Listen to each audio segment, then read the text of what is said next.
The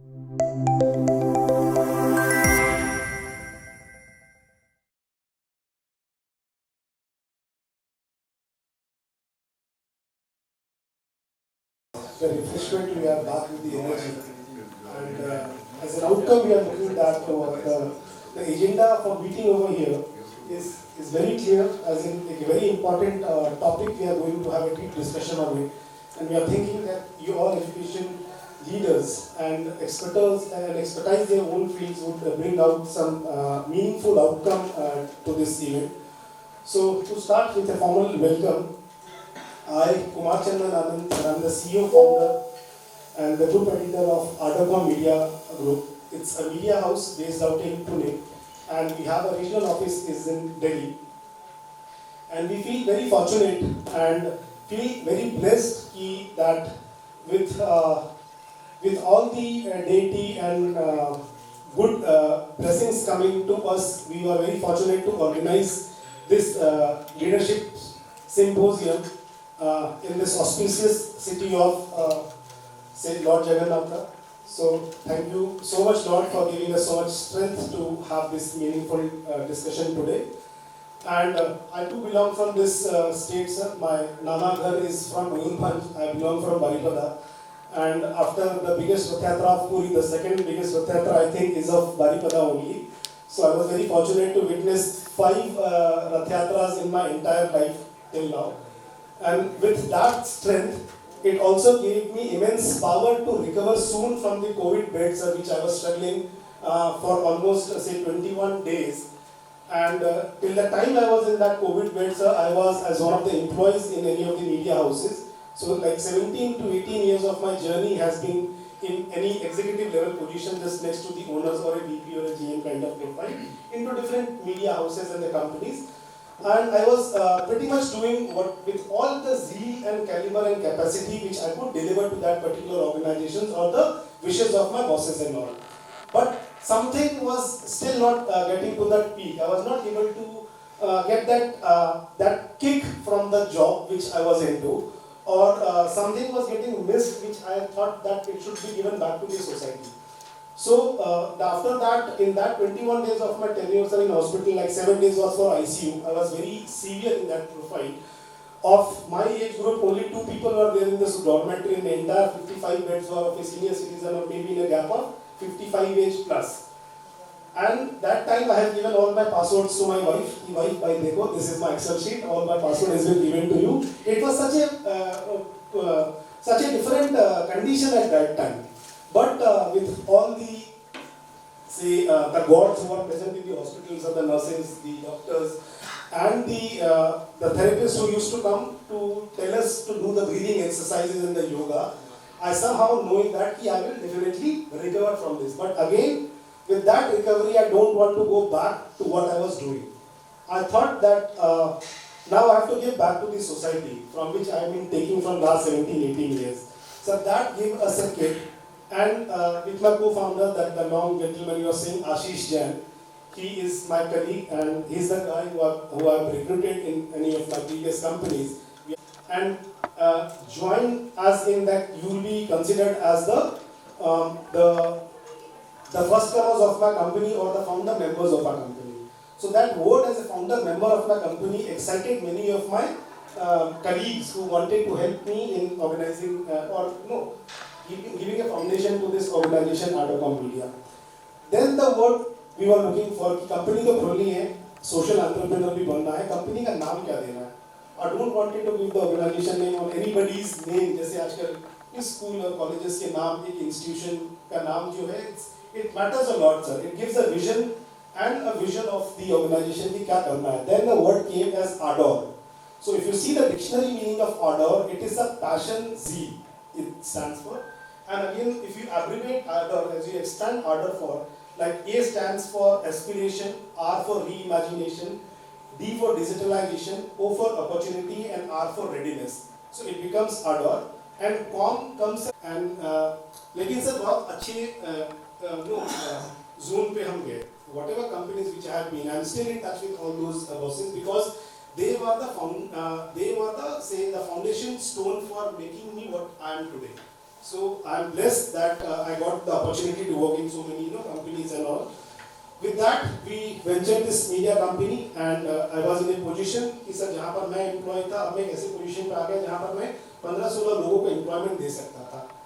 And in my company, sir, what matter me to give the opportunity is to the person who deserves their relevant skills. मैं कभी degree के पीछे नहीं गया. I didn't wanted anybody that आप graduate हो कि MBA हो या क्या हो. मुझे डिजिटल मार्केटिंग चाहिए. आपका कुछ डिजिटल मार्केटिंग का एक्सपर्टाइज है क्या? Do you have the skill set of that thing? और अगर मुझे मान लो कंटेंट राइटिंग करना है, so do you have I was not going before the journalism background or something like that. Do you have a passion of writing something? कभी घर पे letter लिखा है, कभी बॉस को लेटर लिखा है, ऐसे भी कभी कुछ ब्लॉग्स वगैरह लिखते हो. तो सर जैसे कोई इंजीनियर है, he is the content writer in my company. ठीक है, अगर जिसने कोई सर्टिफिकेशन का कोर्स किया है, he is doing the sales for the company, business development profile. So in my company, the skill is what I have been hiring for. And believe me, sir, the people who are there, they were being given pen slips because of they were not able to complete their targets. क्योंकि उनको एक चीज बोला गया था करने के लिए, वो नहीं डिलीवर कर पाए. That doesn't give an indication कि वो capable नहीं था, ये caliber नहीं था. Maybe वो काम कर रहा था जिसका उसमें मन नहीं लगता था. Whatever profession or profile he has. So I gave the opportunity to those 15 people, and sir, I'm proud to say that may be giving a surprise to you. I don't have a physical office as such. मैंने infrastructure पे sir invest नहीं किया, मैंने man power में invest किया. और जो मैं इंफ्रास्ट्रक्चर में इन्वेस्ट करता हूँ, in fact I have given certain bands of incentives and appraisals and I give back to the employ, जिसके वजह से my company is known and जिसके वजह से we all are gathering together. So the pillar for this event is definitely Ratish Sana. He is my team lead and he was the person inviting. और बहुत लोगों का रिग्रेट सुना, तो जितने लोग अभी दिख रहे हैं सर, शायद 50 का रिग्रेट सुना होगा, तब जाके उसने 25 वो लोगों को ले आ पाया. And with all those caliber skill sets, still he is not a business graduate, but he is very passionate on what he is doing. और work from home environment हमारा है, all 15 और just to show his face to his boss. तो मेरे यहाँ पर कोई buttering का सिस्टम नहीं है, मेरे यहाँ पर कोई पंच इन पंच आउट का सिस्टम नहीं है. डिलीवर करना है. May be the profession which I am into is into a digital space. सब जगह मे बी पॉसिबिलिटी नहीं हो सकता है, लेकिन अगर मैं कर सकता हूँ तो मैंने वो कंटिन्यू रखा है. We never know if we can get an opportunity to open an office. वो भी केवल एक कहने के लिए एक ऑफिस होगा, but this is how we are doing, sir. So what I was giving a stress is innovatively I have started something which I was not aware कि I would succeed. मेरे साथ में कितनी companies in this VUCA phase of existence are the many getting the because वो नाम के लिए मैं केवल CEO रह जाऊँगा सर, मुझे ड्राइव तो कोई और ही करेगा. So मैं वो स्टार्टअप नहीं हूँ, मैं मीडिया स्टार्टअप हूँ. Which has been funded by me and my employees to this organization. Or the passion is that कि sir, we want to be the media house of the community, media voice of the community. Media voice in the community, that means we are serving 5 segments. Education is one because I am very interested to this. It is my heartly desire that I should work something for the education community. The second community is healthcare and wellness. The third community which we are into is human academia and bring the government lobby in a common platform to have some meaningful deliberation and amalgamation. नहीं तो corporate को बहुत academia कभी sir वो entertain नहीं करते हैं. कई बार एकेडमिया को गवर्नमेंट एंटरटेन नहीं करता है, लेकिन हम जैसे मीडिया हाउसेज अगर इन तीनों को लेकर आते हैं तो कुछ ना कुछ तो आउटकम निकलता है. Every person cannot agree, but this opportunity we want to open the doors for networking and collaboration. ये एज ही ऐसा ही है सर, क्योंकि मैंने एक्सपीरियंस किया है. बिना नेटवर्किंग और कोलैबोरेशन के और बिना टीम के आप अकेले तो कुछ नहीं कर सकते. You should have a support of a team. You should have a support of somebody who is expertise in that domain, and definitely the policy makers of the frame work people जिनका stamp हमें जरूरी है. So हमें तीनों को लेकर कहीं ना कहीं आगे चलना है. We are not advocating anybody's services and product, but we are just creating a platform. Here years old, we are just 2-year-old baby, but whatever we are doing is the legacy which I have earned from last many years. So we are the media house of the company. Please share your views, thoughts in terms of blogs. अगर आपको blog writing में interest है, तो आप वो भी share करिए. News articles or anything, press releases. Please share that with your pictures and all. We'll publish that and we amplify it through our website and the social media handles. और ArdorComm media sir, it's बहुत छोटा सा एक नाम है, आप easily. So with this I would give a full stop to my welcome speech. और एक शायरी बोल दूंगा सर, मतलब ये मेरा लिखा हुआ शायरी है, maybe this would be a little charm to this event, कि मंजिलें हमसे हैं लेकिन मंजिलों से हम नहीं, मंजिलें हमसे हैं लेकिन मंजिलों से हम नहीं, ऐ मंजिल तू रुक वहीं, चल पड़े हैं हम पथ पर, और जिस पथ पर हम चल पड़े हैं पत्थर है वो मलमल नहीं, मंजिलें हमसे हैं लेकिन मंजिलों से हम नहीं। Thank you so much. तू आती और इस शायरी के बाद मैं कौन सी सुनाऊं? But thank you so much, Anand. It was a great start for today's evening. I will begin by saying thank you and a warm welcome to everyone present here. It's an opportunity, a privilege, and an honor to represent LinkedIn at this platform and to be around, spend this evening with all of you, which I personally call as champion of progress. Thank you so much for taking out time, being here and having that zeal to discuss, share your views with all of us present here. I know by now people know me, but again I'll take a few minutes to introduce myself. I am Trivedi.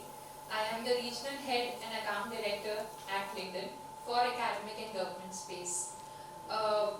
I would say the story Chandan has told, that he was working for a company and then got that zeal and excitement to do something of your own. There was a period which transformed you to come into an entrepreneurship journey.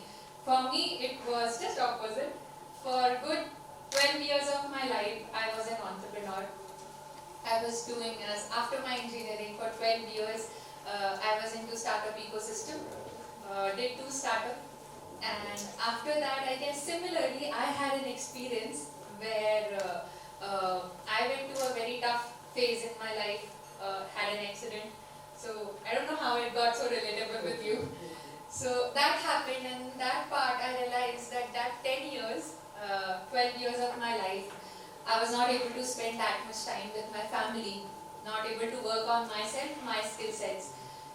No doubt, a lot of networking experience led to the part, interestingly, the 12 years, welcome sir.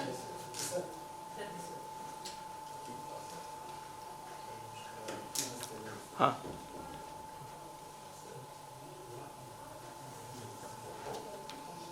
Thank you so much for joining, sir. I guess I will continue. So after those 12 years of my entrepreneurial journey, one thing which has helped me in and out, like to generate leads, to raise fund, to have people coming onto my platform, everything was because of LinkedIn. So the first company I really wanted to work was LinkedIn. And as I even have that passion towards education, that I believe that is the force which can not only change an individual, but certainly can change the future of a country or globally. It can do so. That is the power of education. So here I am, being a part of academic and government space at LinkedIn. Welcome you all again, and I'll quickly set up the agenda of today's roundtable, which is the first part, as he has introduced already the topic, which is harmonizing education and industry via technology.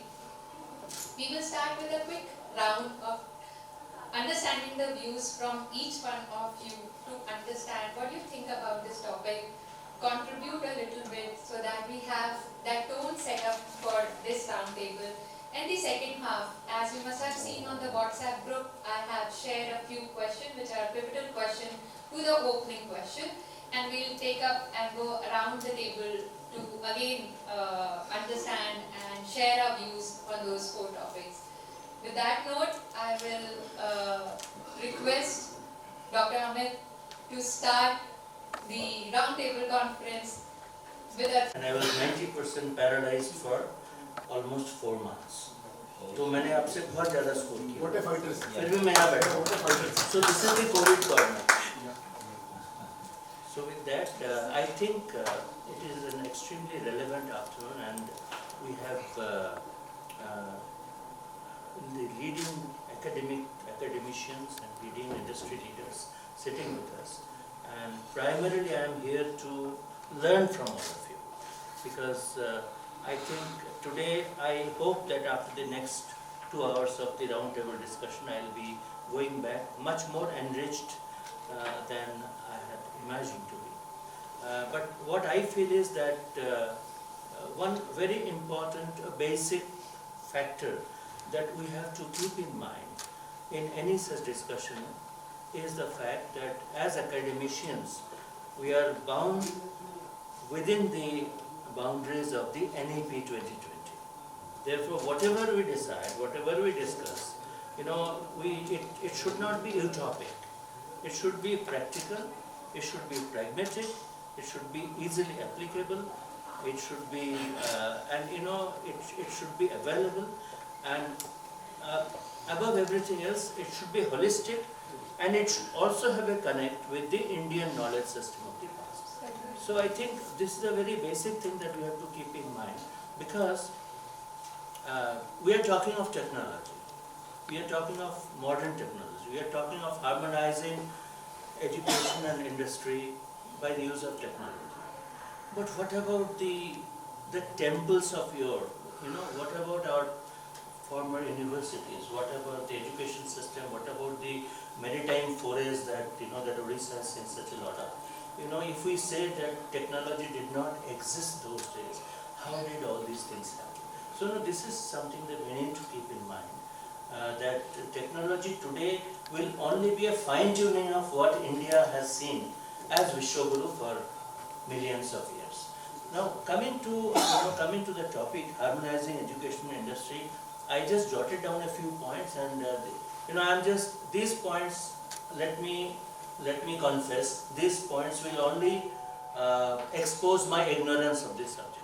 So the points I noted were, the first thing is that we must have ample skill development platforms, because today education without skill is absolutely unimaginable, and we need to have virtual laboratories and simulators for everything, because I think Mathur sir will delve on it further.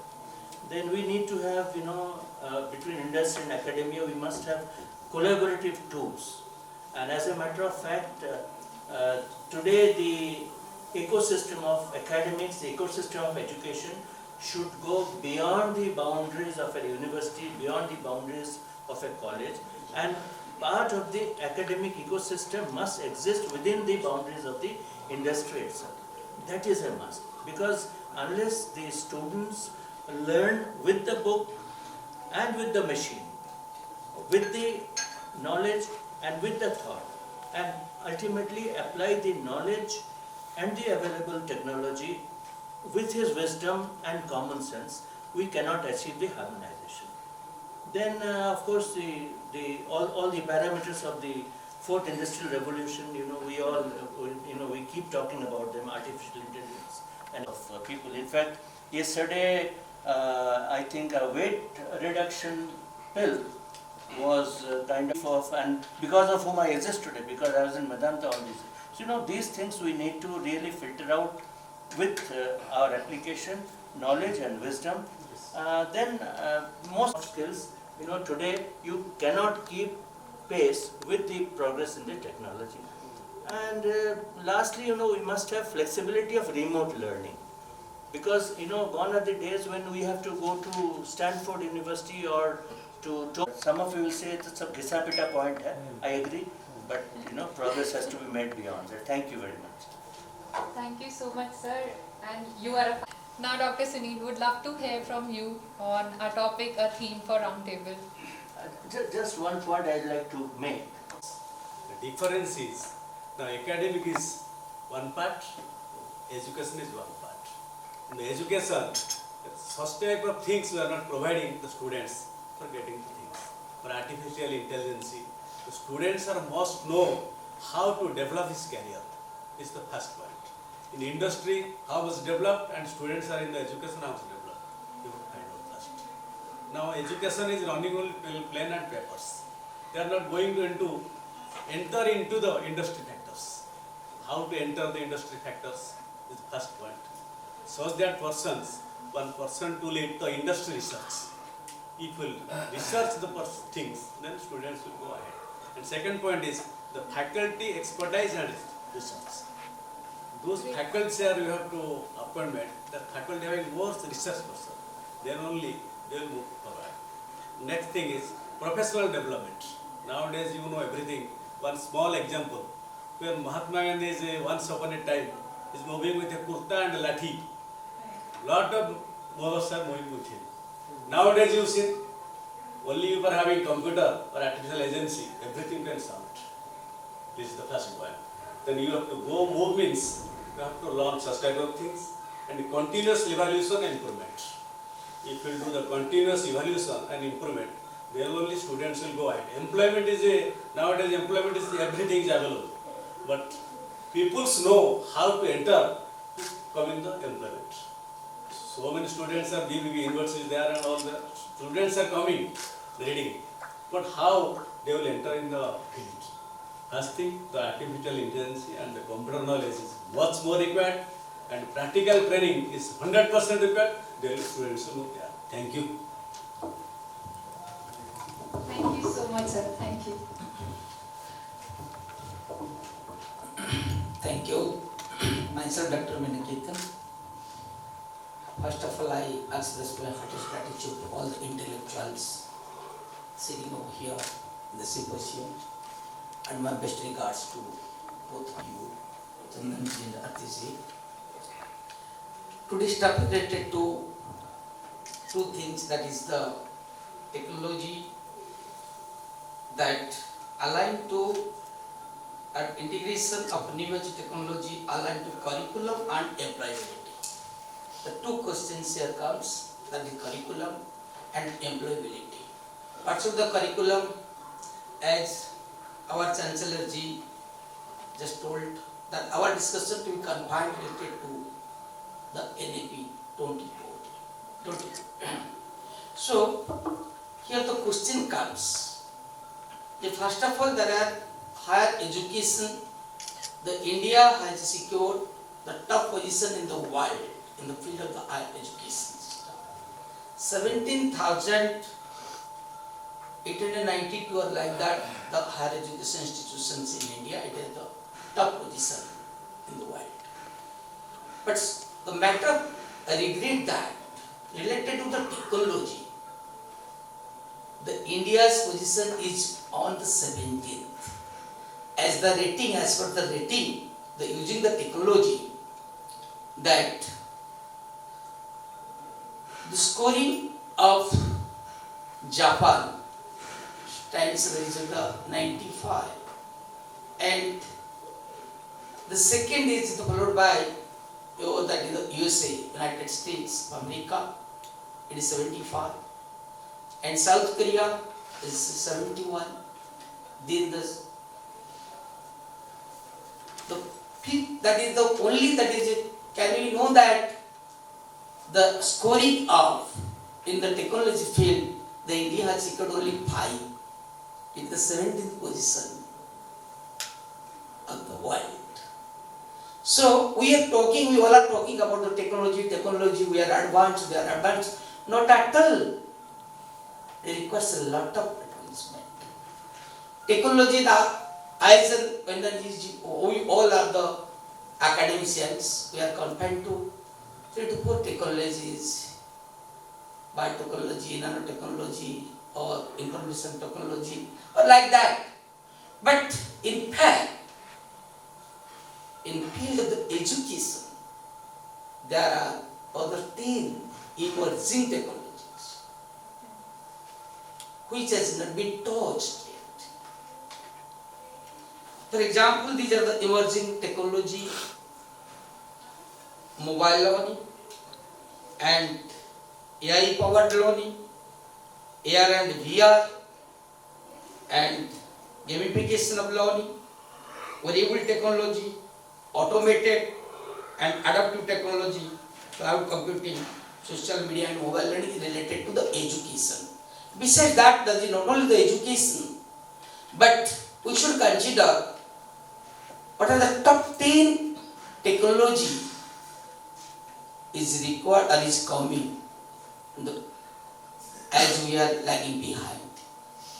Out of that, everybody you can think and you can talk about how we'll introduce in our curriculum plan, because the two aspects we are here to discuss, curriculum and employability. If you say that the most of the engineering colleges or the university we are confined to information technology or IT or like that, wherever you are, I am in the IT company. But that IT is not only the information technology, lot of things and the non-new technologies coming. So we should think what are the opportunities available, how we can explore it. For example, the generative or AI, cyber security, the most important. We need more people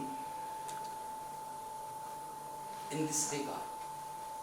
Sustainable tech solutions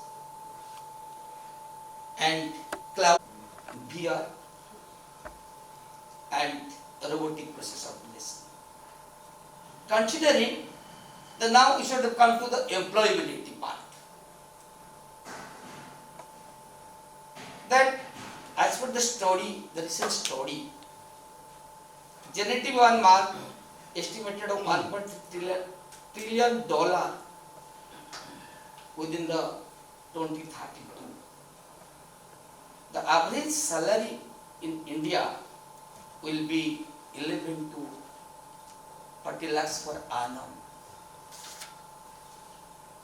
So that opportunity to be taken, the more research studies required, so that all the stakeholders, the students, they should aware what are the opportunities of the employability, because the education has the two aspects. First is the learning for earning. If you ask why you are learning, that is for earning, nothing else. The college take the credit how we have given the placement, how much my students are earning, and that is the only our identification. So similarly, the cyber security employment rate is 100%. 100%.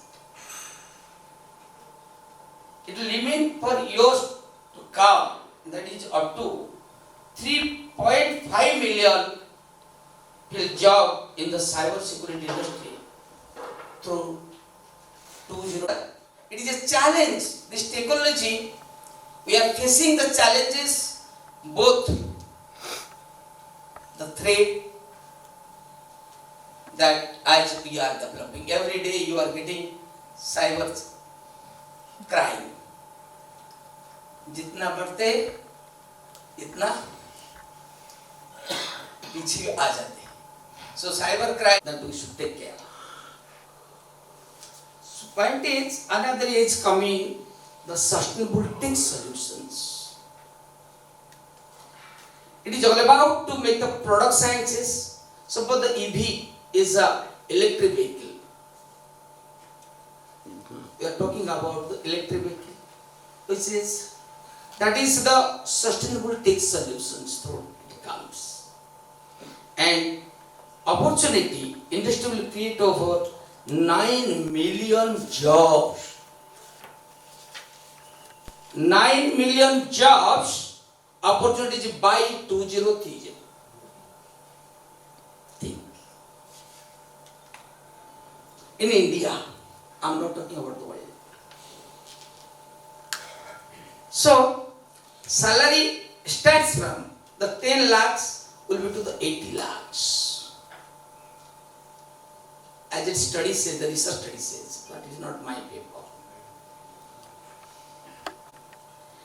According to the Glassdoor survey, the average salary of the cloud architects up to 45 lakhs.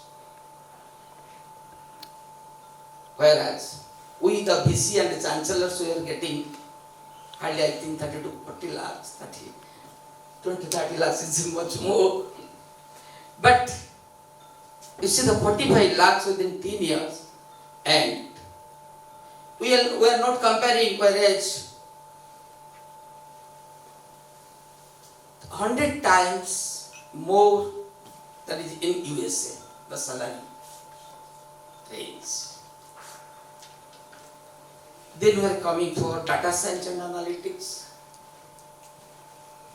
Again the survey report says it is data science in around 14 lakhs per annum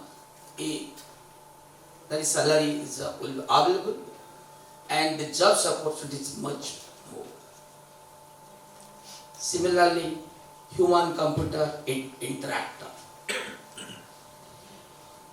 Human computer interactor, that is the complementary aspect of this interaction. The market size is expected to $73 billion by 2027.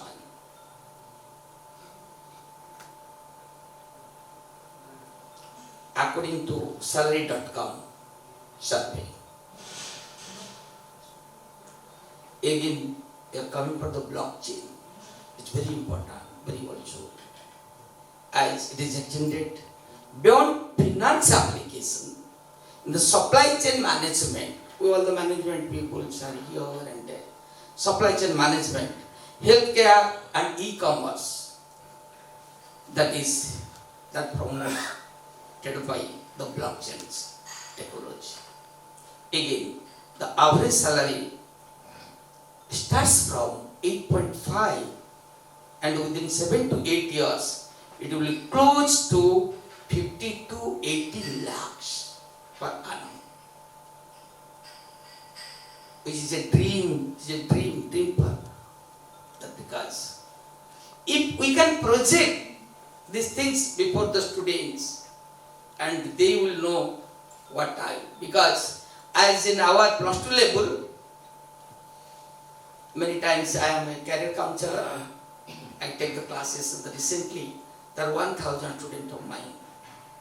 Just I was addressing, I asked, what is your roadmap you have prepared? What is your career planning? Out of 1,000, almost 990 told engineer or doctor. पापा बोलते engineer होने के लिए, mummy बोलते doctor होने के लिए. तुम क्या सोचते? कुछ नहीं सोचते. I do not know. Most of the, and only 5 to 10% either engineer I am determined, IIT or medical. They do not know the opportunities available. Why? Because employability, they know that is the only 2 things. IIT or NIT. Or that is called medical. This is really, we are unfortunate. If we are not giving the right roadmap to all our students from the class 9 itself, they are also blind. Only that is the employability, not confined to either engineer or doctor. You see the strategy, the job opportunities in the technology. Neither they are aware, nor the parents are aware, and it is also we the academicians. We should create that opportunity before them. What are the technologies coming? Don't depend upon it. India, you can go to the US or any that is other countries where the people, you can get good opportunities like the Mrityunjay sir. Good point, sir.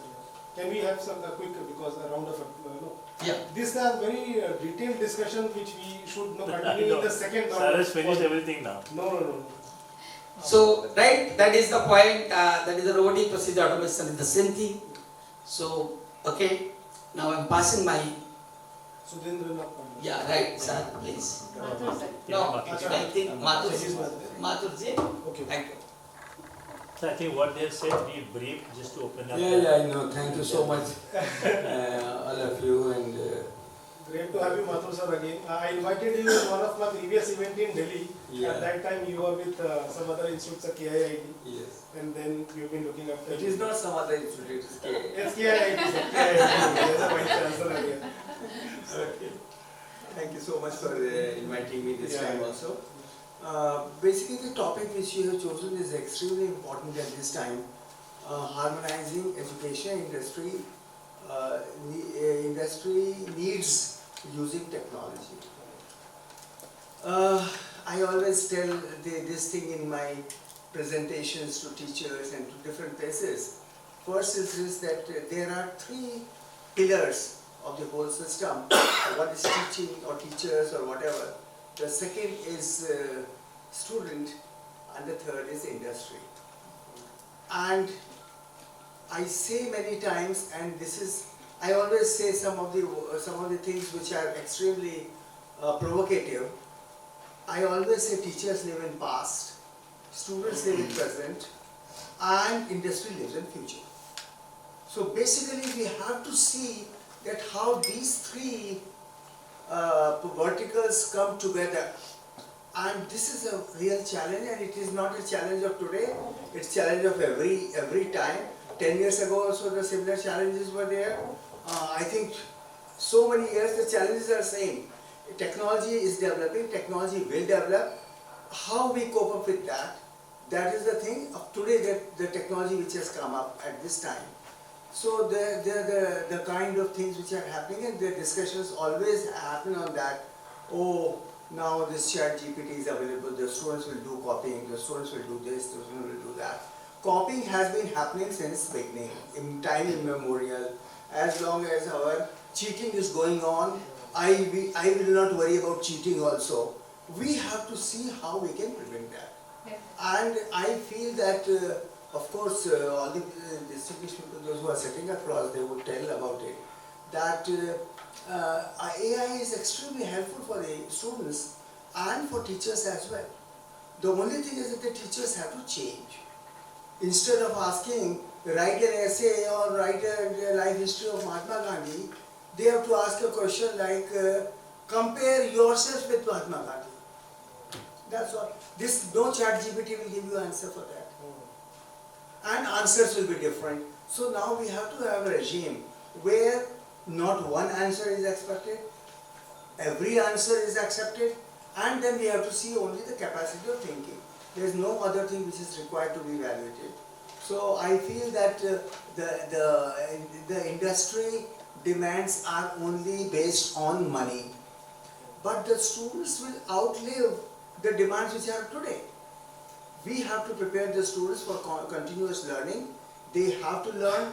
When banks were getting computerized, there were problems, and bankers were telling that, and everybody was supporting them, sort of supporting them. How many jobs have been lost now, and how many jobs have been created? So I think the technology is a great enabler, and it will create jobs of every kind. And we have to tell the students that the dangers are there, and we have to see that how the dangers, they should not succumb in those dangers, but they should make use of the ChatGPT. ChatGPT is a great thing, or rather AI is a great thing, VR is a great thing, everything is great, provided that it is used. And so the teachers now have to change the roles, whatever they were doing before. And I think we are the worst sufferers in the whole process, because technology is changing so fast that I think we should have faculty development programs of this kind, where people should be talking to the faculty and their concerns on that. Thank you so much.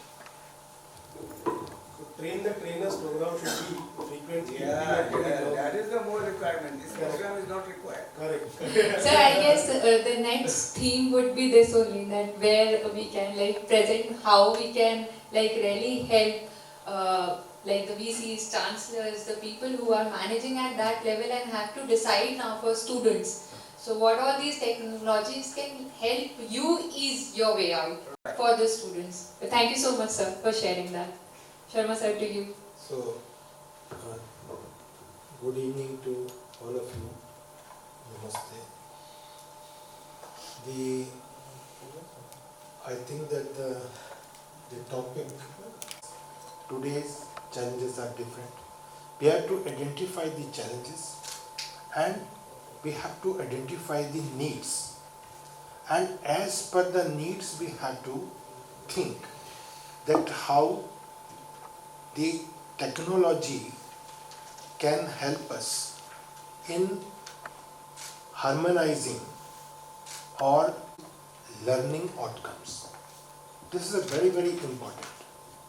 So I think that as the first speaker has said, that we have to keep few things in mind while find out the needs and how to develop that solutions for that.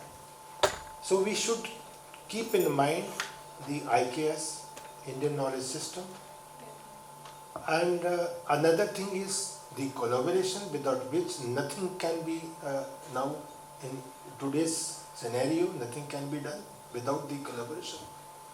So I think that these 2-3 points, and just only at the superficial level, if we are talking about the curriculum, then it may not help, because as when I was facing this NAC and I was presenting before them, that I was talking about that academia and the industry leaders should be give their what you call this feedback, So we have to collect the feedback from the different sources, and then we have to develop this. Actually speaking, we are talking only, and we are not going to the roots of the problems. So these are the few kind of collaboration, and the industry leaders, we can keep in touch continuously with them. And as I would like to say few things that what we are practicing in our university. Say for example, we have developed a faculty known as Engineering and Technologies, wherein all programs we have started integrated programs, wherein the artificial intelligence, machine learning, data science, cyber security, all this is being collaborated with the industry partners, and they are teaching, they are training. Even FDP programs are being organized by them for our teachers, so that part is also being taken care of. So likewise, I think that without collaboration, nothing will be achieved. So we have to, rightly said in the beginning, that without collaboration, nothing can be achieved. So I think that I will stop here, and next round. Thank you so much, sir. Collaboration is the key. On that note, sir, would love to hear from you. Thank you. So, with that said, one more,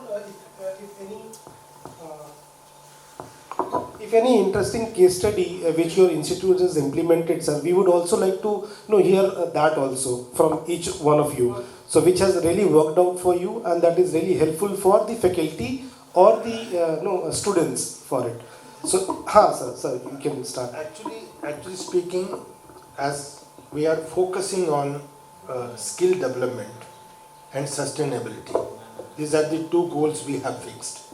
So we have done this collaboration with NSDC, and keeping that, so now this is now taking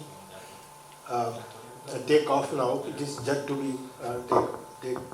So it is not yet started, but we have done this collaboration. So one is the FDPs you are selling, and second is the NSDC part. Yes, NSDC. Yeah, Mathur sir, you would like to contribute to that thing? Any initiative in your institution which is giving this? Well, I have done several experiments, and fortunately many of the experiments were very successful. One was, which I did in KIT also that time, that one industry-driven course.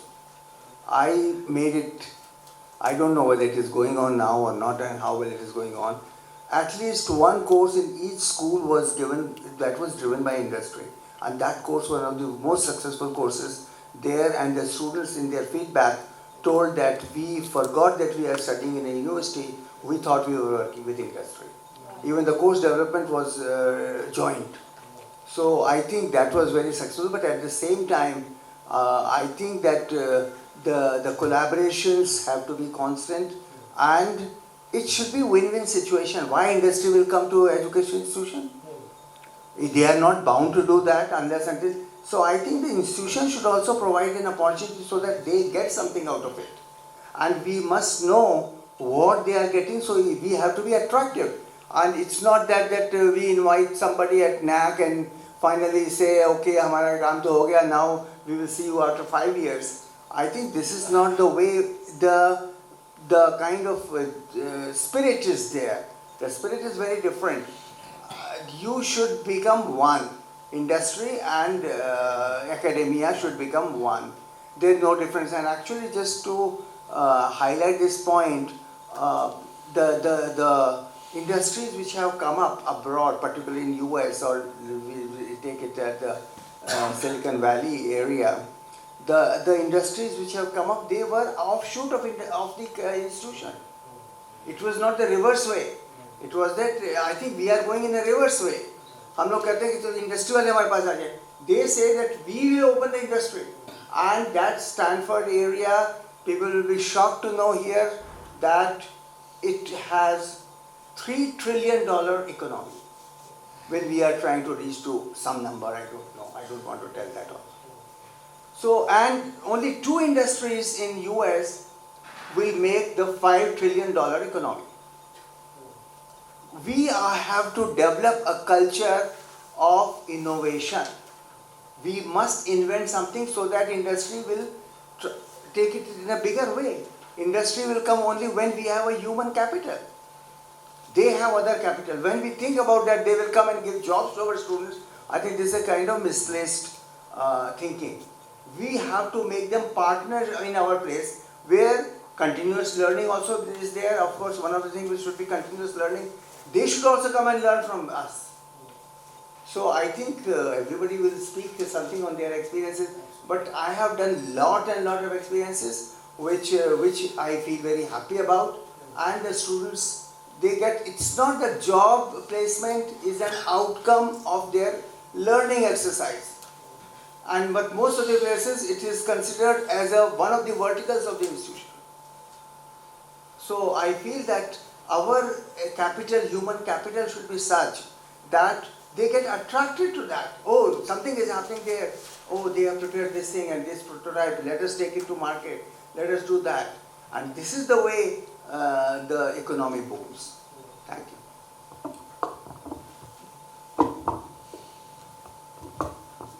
Should I continue with my viewpoint? Absolutely. In between, you have just interrupted. Yeah. You first allow everybody to speak. Okay? I'm sorry, sir. I'm sorry. Then Please you say interrupt. This is the correct way. Okay. So my 2 viewpoints, first very briefly I will be speaking. First one is the harmonizing education with industry. As you know, the expectation of the industry is dynamic. At a very fast rate, it will be changing. But the expectation of educational institutions are not changing in that pace. So there is a mismatch. That mismatch you have to understand. It is not possible that whatever industry needs, institutions are bound to incorporate. It's very difficult also. So for that reason, what the education policy planner, particularly AICT and all, they are thinking that it is not that possible every institution or university can put or incorporate whatever expectation from industry. It's very difficult. For example, software industry. Their expectation is different. For the core company, different. Public sector, it is different. How can you manage all those things? That is the challenge. If some solution will sit and will think which will be applicable to all universities or all educational institutions, it is a very difficult thing. So for that reason, only in my opinion, with my 37 years experience in engineering field, my opinion is that it is only possible if we will promote the students as the faculty members. Beyond the classroom, student has to learn. You have to create that environment. You have to motivate the students, faculty members also, so that beyond the classroom it is possible. Otherwise, it is impossible to incorporate whatever industry wants that we incorporate. It's very difficult. Second thing is that why that limitation?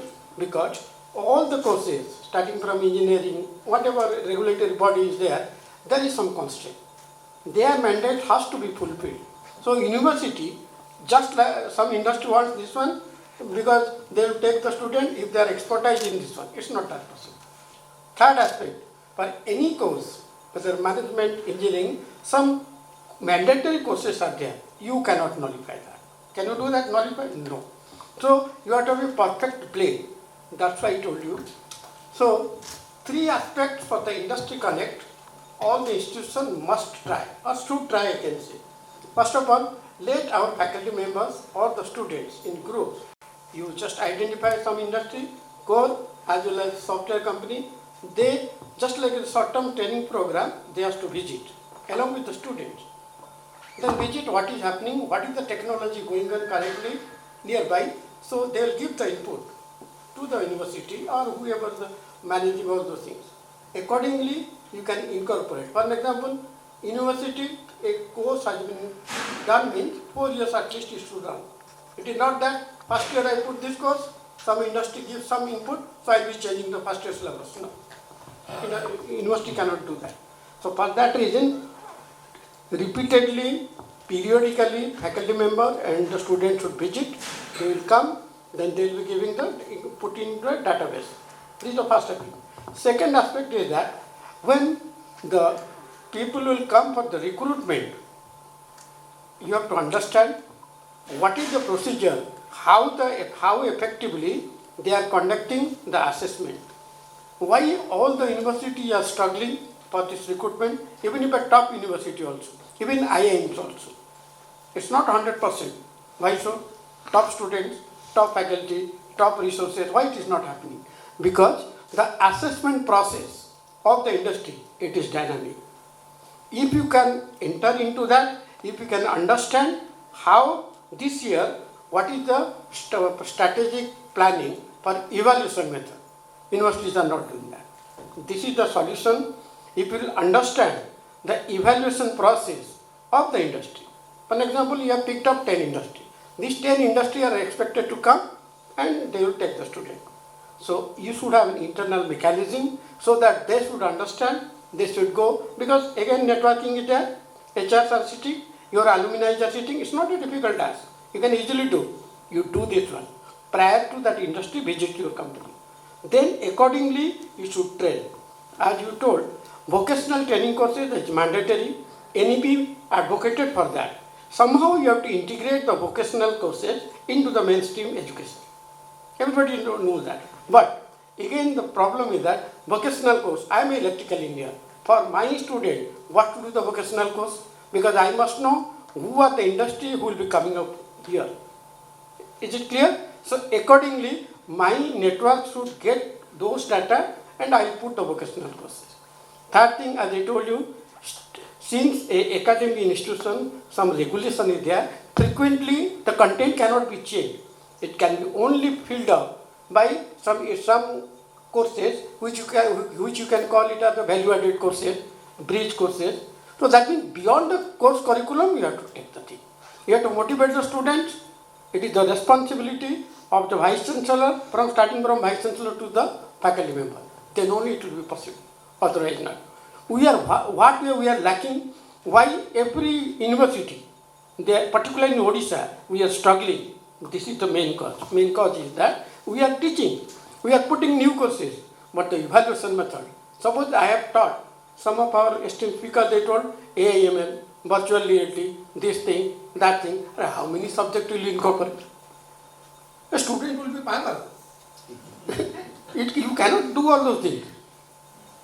For saying it is okay, but if you are a network, if you are having a alumni base, alumni in the Bangalore or at Delhi, they will be giving you the correct feedback. So these are the things, because alumni is having some concern for his institution. So in the institution side or university side, you should have a strong alumni network. Alumni engagement is mandatory. Industry engagement is mandatory. Network is mandatory. If you get all those information, then only you can enhance the particular what you call training placement and all. Next thing, for the placement, it has been already seen. Review only survey tells that most of the corporate jobs, they are around 80%. Beyond that, it is done through the networking. Best example is the LinkedIn. So, how many of our faculty or the students, they understand this one? In my university I am talking about, LinkedIn, I asked everybody should have a Vidwan ID. Then the HOD is telling, so what is that Vidwan? Is it mandatory? This is the reality. So speaking with so many technology, incorporating in, so come to the reality. And for that, since industry engagement is the mandatory, so only solution, the AICT chairman in one discussion, I was there, we found that he created a new concept, that is every institution should have, starting from IITs. He is not speaking only for these colleges, Odisha colleges. You should keep a full-time industry man as a professor. Now sir again told, why industry will come here? Can you pay that much more money? No. Then second, some of the top universities, they told, oh, you don't have PhD. How I will take you a professor? Then the industry people will tell, these are the reality. I am having 30 years of experience. Can I work as an assistant professor? No. So, a lot of problems are there. So, best solution for every university. Right now, even I am trying in my university. You will put a industry man for one semester, then you change second man will come. It is known as practice professor. I don't know. I am trying for that. At least two professors, at least one or two professors, you keep as a practice professor. Practice professor means what? PhD is not mandatory. Industry, he will say, he may be BTech, doesn't matter, but he can put as a professor for a semester. He need not come every day. That industry can do. It depends upon your network. How strong you are in network. I have seen many of the private university or colleges, they are trying for that. So this is one way to tackle. AICT has given that clear-cut mandate. Unless otherwise, some course decided by the industry, that will not work. I will go to DHL for electrical engineering to create a course. So they will be creating the course. Thing is that turbine, how it rotates, what is the pumping, what the technology, theoretical we are teaching. But I have never seen how the fuel is injected, how it is done. That concept, how can you do? An industry personnel who is working there, who has created it, who has tested it, he only can explain. You just hire him. It can be online also. Some 1 or 2 days will be coming, or online also. A course designed by the industry as well as the academician, but taught by the industry. Some of the courses are mandatory. This thing is mandatory by the AICT. So that we can do. Next thing, in our Odisha, what I have done, in Odisha there are so many sick industries. It is not our responsibility as technocrats. First we should go there. Why this industry has stopped? Due to machinery? Can it be survived? Again, you send a team. Take the permission of district industry center. Government will be happily, they will take. So many industries are there. This is the first practical skill a student should have. Because we have to learn the engineering 4 years. What the theoretical knowledge, and we are trying for a job there. No, it is not our responsibility. By doing that, a hands-in training kind of thing, which we call it as the experiential learning, where we lack. This is again advocated by the what you call our NP 2020. Similarly, many problems are there. With the existing structure, which is the existing technology also, my opinion that we can do a lot of things. Then we can incorporate all this new technology. Because my funda is very clear. I will incorporate virtual reality. I will incorporate metaverse. Many technology, every day new technology is coming. Who will teach that? Even if somebody will read and teach the student, what about the practical insight? From where you will get? All this theoretical thing. Rather, you create, every university, you should create a early stage startup only. You promote, you tell all the students, engineer students I am talking about, you visit that. You put a man there, industry man there, maybe hiring, maybe 2 days, 3 days. Then he should have a mindset that I am engineer, what is this? This is startup. Startup means what? Any problem that can be solved in a multidisciplinary way. Computer man will be there, electrical person will be there, mechanical person will be there, maybe management people will be there also. This concept, if we incorporate into his mind, then he will be thinking in the first year itself, what is this people are doing? Can I do this one? Then he will think, oh, I have to go to some industry, I have to learn what is that AI, because my course is not there. So finally, I want to summarize that all these challenges are there. Constraints I also narrated. The difficulty of the institution I told you. But to best way to tackle that, you can hire some, as I told you, industry personnel as a, what you call, practice professor. But your academy, what we can do, our academic program should be such that at the higher fourth semester onward, it should give space for the electives. Because I don't have expertise, let us admit that. I cannot teach, my university cannot teach virtual reality. I cannot hire the people. But a student, you wanted this subject, it should be through the MOOCs course. You promote MOOCs to a great extent. Or you can hire the course content from the Harvard, from the IITs. All those courses are available. You hire, you purchase. But this should be ready for the students. Then students will be motivated. Many things to talk, but many esteemed speakers are there. So let me stop here. Thank you very much. Thank you so much, sir. Good afternoon and greetings from ArdorComm and landed educational leaders of Orissa. So thank you very much for giving me this privilege to be part of this very innovative session, maybe parts of its kind in Orissa. So congratulations to the organizers. So coming to know, as we step into the future of education, it is imperative to acknowledge the dynamic relationship between education and industry. But it requires micro-level planning. You know, many times we make very sweeping generalization, you know, when we talk about education, course curriculum and industry. But we have to, you know, critically examine the nature of the institution. For here, you know, I see representative of Health University, Engineering University, IT Institute, General University, some are private, some are, you know, Central University, some are state-funded university. So these things have to be examined on the one hand. And also the nature and requirements of the industry. That is, those are very, very important. You know, otherwise there may be a mismatch. So, for instance, our university is deemed to be university, the tribal university. We have 40,000 children and youth there. It starts from standard 1 and goes up to PhD, beyond PG, PhD. You see our requirements.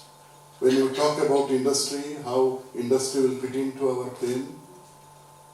So also the interest of the students, you know, everyone may not be interested. Someone would like to be IAS officer, OS officer, someone would like to be doctor, and that approach completing plus 2 education. So where industry will feature in there.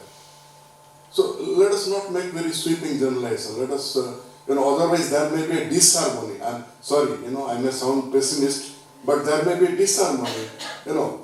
So we should be very careful when, and then interest of the student, you know. So we do a bucketing system. Yesterday I was very fortunate. I had a direct interaction with Chairman, you know, UGC. He invited the Vice-Chancellor of 9 University. I was there. I was given 7 minutes time to share, you know. He said 2 things. How are you implementing NDP 2020? And what are your major achievements? You know, innovate. Talk about innovation. So, and I explained, and someone said about Professor. Institute has its own, you know, way of designing the course curriculum. So our professor of practice is liked by the chairman UGC because it's completely different. It's not a representative of industry. So our professor of practice is an ordinary person from tribal hinterland with extraordinary caliber, potential, you know. So this man has been recognized thanks to our honorable, you know, founder of our institution, Dr. Raman. When I floated this concept, he readily accepted. So we have identified 14 professors of practice. They are, you know, professor because they command respect in their community frame, and they come and not teach in the four wall of the classroom. They train our student in open air. And they train in performing art, fine art, traditional craft relating to the tribal people. So we follow kind of integration approach. It's not complete isolation. We don't want to see them growing like their father and ancestor like the jungle. And we don't completely assimilate them with the mainstream. So our approach is integration. So we ensure that they stay connected with their culture, but they take advantage of all the central and state government initiative. So this is our professor of practice, and we have given them recognition. Someone would come and teach them dance. Someone will come and like Sora painting, fine art. And someone would come and storytelling is also important method for us, our students, so that they stay connected with their culture. This is one which was appreciated by the chairman, UGC. And the second one, and thanks to, before I say, I would like to thank Professor Mutunja Suduso. Today he gave me this good news that there will be also, like TBI, there will be a KISS TBI, and he has arranged 3.5 crores for KISS TBI. So thanks to him, he's a great mobilizer of funds. And what is this TBI? So this is what we call Atmanirbharshil Janajati Yuva Udyami, self-reliant tribal youth entrepreneurs. So everyone not necessarily would be industrialist, So we don't want to send them back to their environment naked, like the birds with broken wings. So we want to know what we said during vacation. When they go, we ask them to do stock taking of 3 things. One is human resource. What is the available human resource in the locality? Material resource. What are the available material resource in the region? And cultural resource. They do 3 types of resource mapping. And I am a social anthropologist by training. I know how to do cultural resource mapping. So human resource mapping, material resource mapping, cultural resource mapping. So they come forward with their idea. We ask them to. We have a III that is still in infant stage. I shouldn't make a tall claim that it is very established one. That is Indigenous Innovation Incubator. I repeat, Indigenous Innovation Incubator. And they pitch their idea. And taking into account the feasibility of the project, forward-backward linkage, we encourage them to be entrepreneur, MSME. That is very important. So this is our innovation. And again, Chairman, I presented this thing and they also interviewed me, and now probably they said that we'll project these 2 things. Chairman uses yesterday. Only yesterday I had the privilege of interacting him. So the point what I'm trying to make is that we must do critical assessment. And recently, because when the industry people come to our sister institution, KIT, so our honorable founder also directed them to visit also KISS. So I had interaction with group of industrial representatives like CEO. I said that let us first how we go about. We talk about it, but it's very important to prepare a roadmap. How we go about. I said let us so there should be a match between our requirements and their needs. Otherwise, if there is a mismatch, the project will not be a sustainable one. We talk about sustainability. So when we see that there is a match, so we sign MOU with them. Then we said that you develop the content as per your requirement. I've given this tip, it is still underway. So you give us the content, we'll develop. They don't know anything about NEP 2020. So, like what we call program-specific outcome, program outcome, course-specific outcome, course outcome, Bloom's taxonomy. Industry people, they don't understand this thing. So once they give course content, that is to be designed. And that is the responsibility of the institution to design. Otherwise, that will not be accepted by, you cannot implement NEP 2020. We should do micro-level examination. So that has to be implemented. Then, you said that workshop, it will not work, internship. Now NEP 2020 talks about, if it is lower level, apprenticeships. So do that, apprenticeship or internship, you do that, and then, they should come and teach that. That is your professor of practice, CEO, of the industry will come or his representative will come and teach you. That is a different kind of professor of practice. But I presented you a different kind of professor of practice. And then when the course completion is there is a joint certification. It should be a diploma course, it should be a certificate course. So joint certification should be there.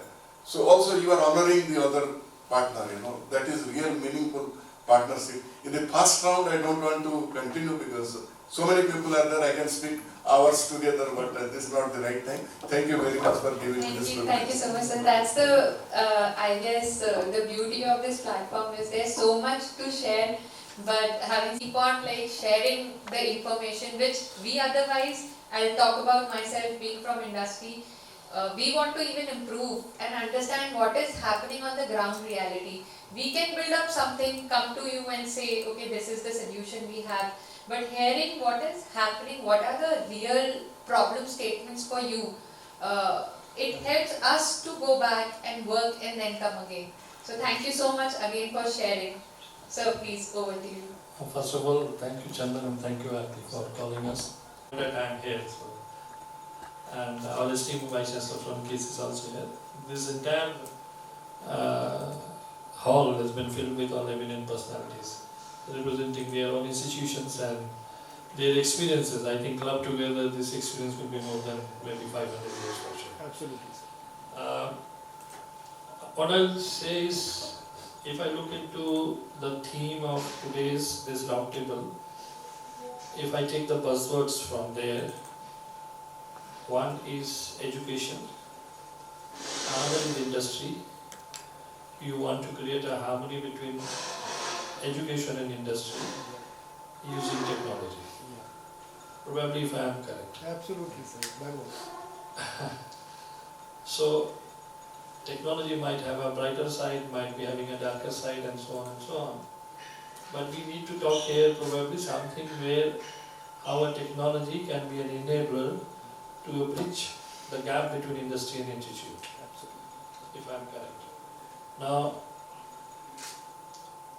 I mean, you'll be very happy to know that my last 15 years I have been doing this activity actually. Wow. So if you permit me, I can speak for 15 days. So that's how it is. And why I mention, when I say I mention, I acknowledge Professor P.P. Mathur's presence here. Because when Sir was the Vice-Chancellor, I was the Dean and Director for Industry Engagements. I was a professor and the former Dean for School of Mechanical at KIT. And it was only when I had an opportunity of discussing my 3-4 years of experience in handling industry at this institution. When Sir came and joined, I immediately thought that this is an opportunity where I can go and meet him and discuss certain areas probably which were kind of putting challenges to us to implement a lot of things. Probably Sir was kind enough and he immediately took my attention and he gave me a lot of freedom, and Sir said that probably at that time we said that okay, we will have a co-designed, co-curated, a co-developed kind of a courses which can be a part of elective baskets in each of the schools and departments within the university. And we reached out to a lot of industries and we started working on those assignments, and effectively we did that. That was level 1, and that run for level 1 was for 4-5 years and very successfully done. I'm very thankful to Mathur sir in that sense.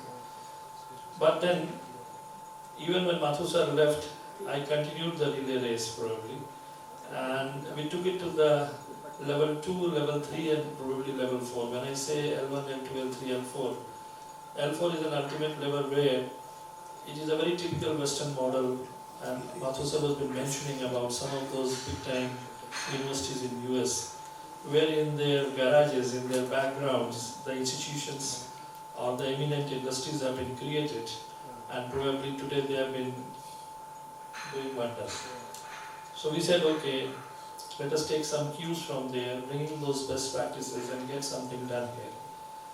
We did some leapfrogging, so from level 2 we went to level 4. Today we have a couple of industries which are housed at KIT, which is having a complete objective of bringing experiential learning into the program.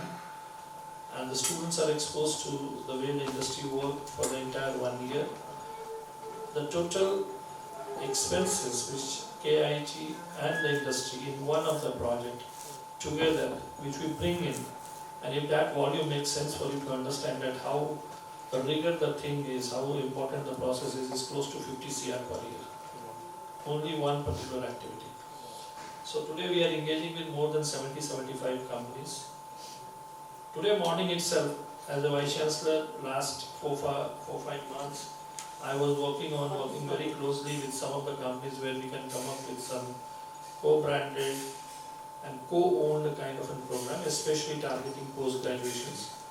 And I've signed 10-12 names today. Names I need to say I have approved it and probably it will be on public domain within a week time. So we have been working like companies like KPITs of the world where we are trying to bring in battery tech, Ericsson with the help of Mathur sir way back when we started the engagement with 5G.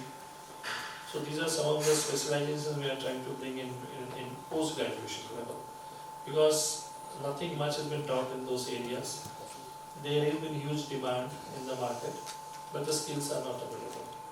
So there is a big skill gap. So again, if I look into your sub-themes, you have 4 sub-themes mentioned. The first sub-theme talks about identification and prioritization. Basically you talk about identification of what relevant skills, and then how you prioritize and how probably you can be able to synergize with industry. Second is about implementation and integration of those skills. And the third is how it is contributing in your programs and how it can be measured so that you have a PDCA kind of a cycle and you can keep on improving upon it. And the fourth one is a little independent. It could be preparing for future, which you are talking about, L3, which is lifelong learning. So all these 4 points are very, very relevant and important. For me, industry and education institutions are nothing but, you have mentioned here, curriculum and employability. So that is how you have been functioned it. If those are the keywords, if I can capture. So you want to create a harmony between curriculum and employability. To some extent, it's a good thought, but probably talking something a level high, only talking about curriculum is probably what is required today. That is what my opinion is. For me, an industry and an institute, interaction itself is a black box.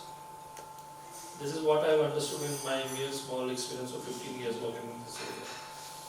For example, let's take the case of an institute. I am just biting another 2-3 minutes of time. Take the case of an institute. Now, institute itself has a subsystems inside it. So there is faculty, there is students, and then there is a management. Let's talk about industry. So they also have employees, the management, and probably the investors. Now, when you talk about these 2 big sets to interact with each other, and that too in harmony, you also have subsets within it, which is having a very complex interaction. So it itself is a complex process.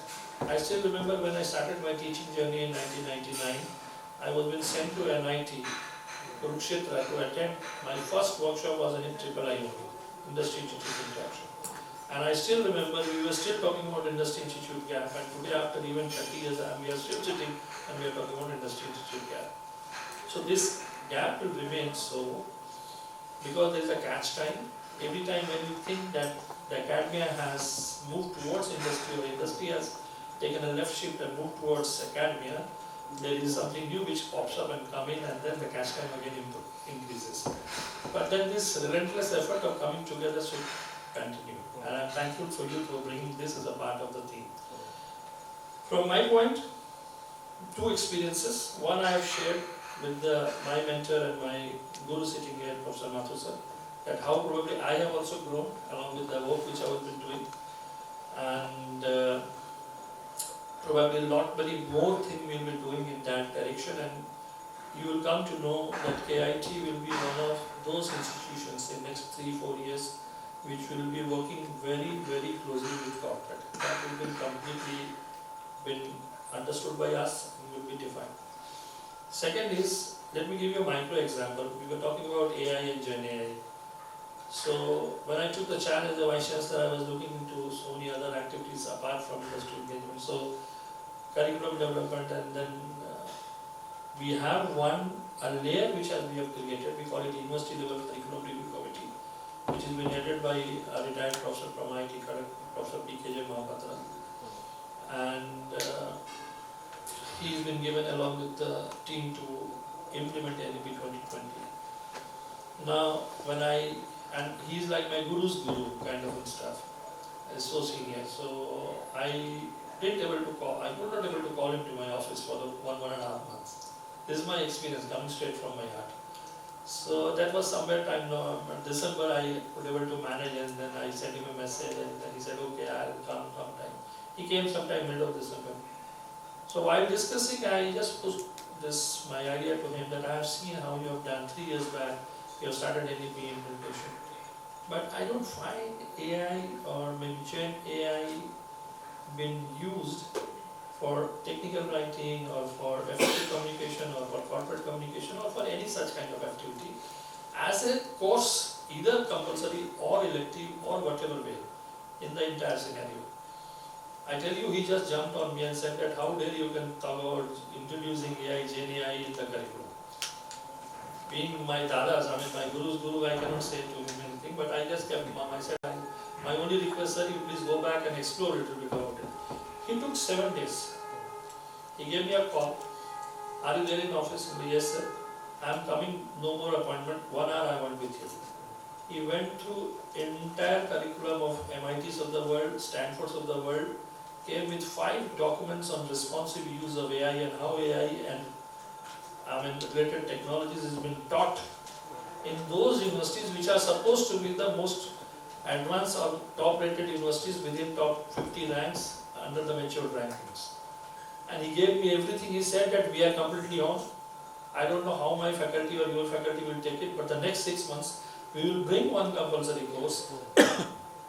What will be the name of course, that will be different, but the essence of the course and the outcome will be how to use AI and Gen AI for technical writing, at least. Now, the scenario here is when you talk about the brighter side of this, there is a darker side.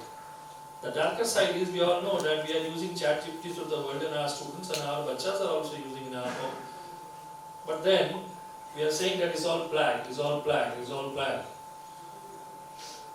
Of course, we cannot run away from technology. We have to embrace the tech. Now, what is the solutioning of it? Stanford talks about 4 solutions on it.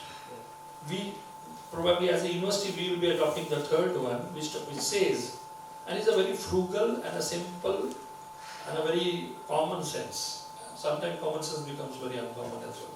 Very sorry to say, but then it is there. And it says that let the student do whatever with those tools, come up with the project submission. But the entire evaluation and the marks of that particular assignment or that particular activity or that particular event should be based on Viva. All 100% marks has to be based on Viva. The Viva questionnaires has to be designed based on the report which has been submitted. Now what it does, it makes both the student and teacher to go through the report. And this is what Stanford has been doing. Their learnability curve has shot by 1 orbit up, just by implementing this. But how you have to implement them, there is a whole lot of 100-page documents around it. But once you do it, we cannot run away from tech. Tech is the biggest enabler, it is the biggest leveler rather. And we all have seen this, what we have done and seen during the COVID lockdowns. If we have to bring in the voice of what the present esteemed Prime Minister says today, and Vikshit Bharat 2047 agenda, and if we want to train and educate everyone in India, probably technology is the only way forward.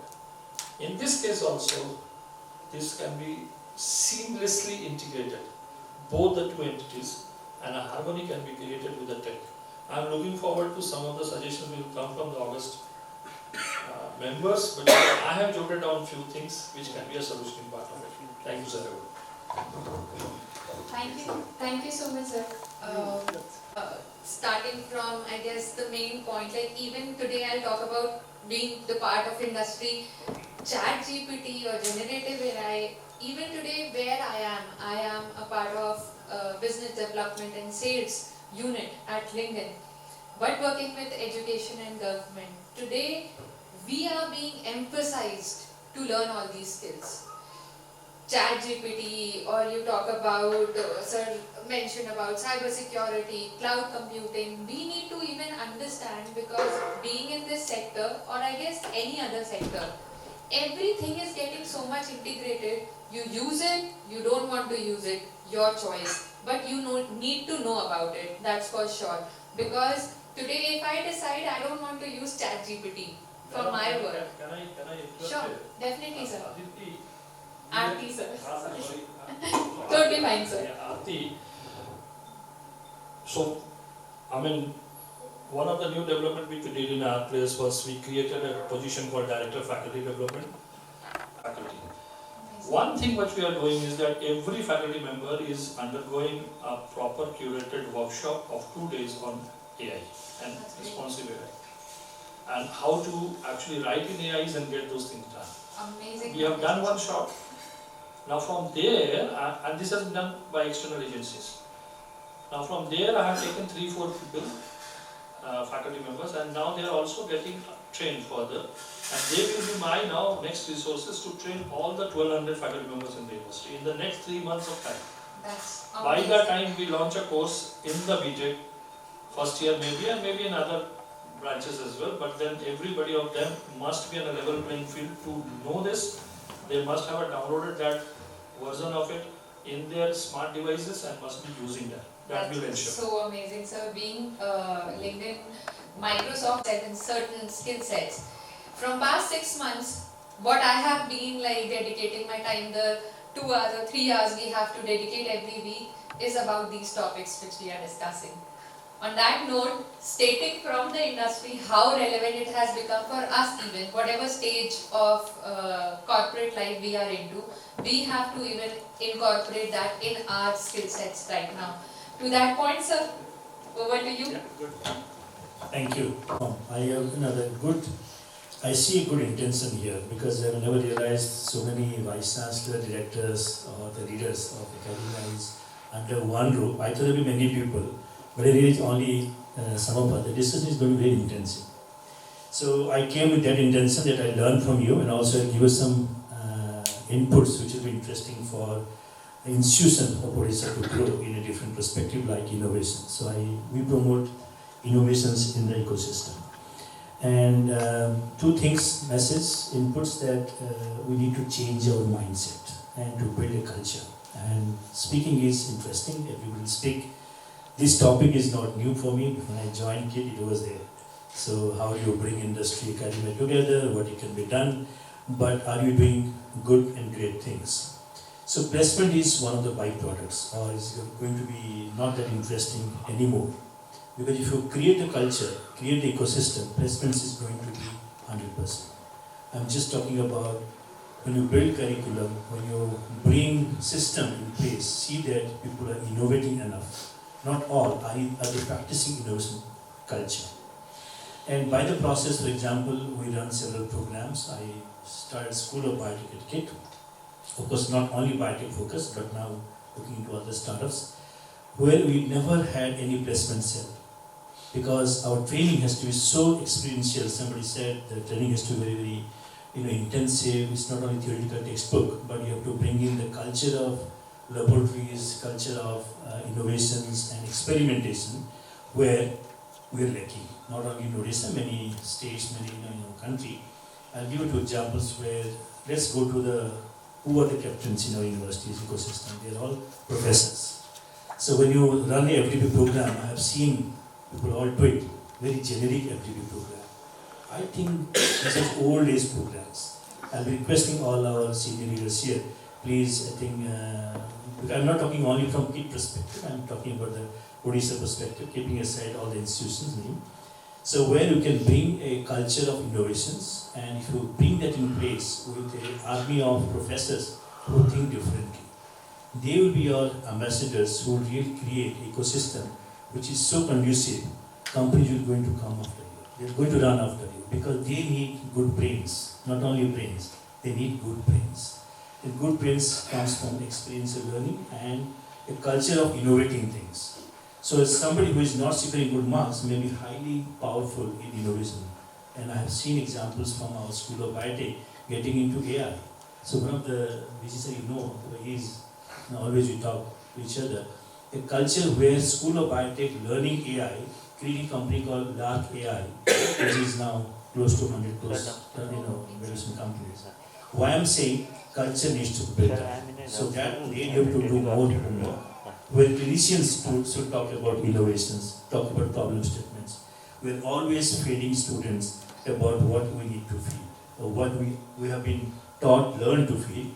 But please get feedback and try to build a culture where clinicians can bring problem statements, engineers can bring design perspective, biotech can do a lot of experiments, management guys can build business plans. This culture is missing. I know all of us, so don't have to think more about it, but I've seen that these cultures need to be done more extensively in the university ecosystem. Then only you could see that new technology you have to all adopt.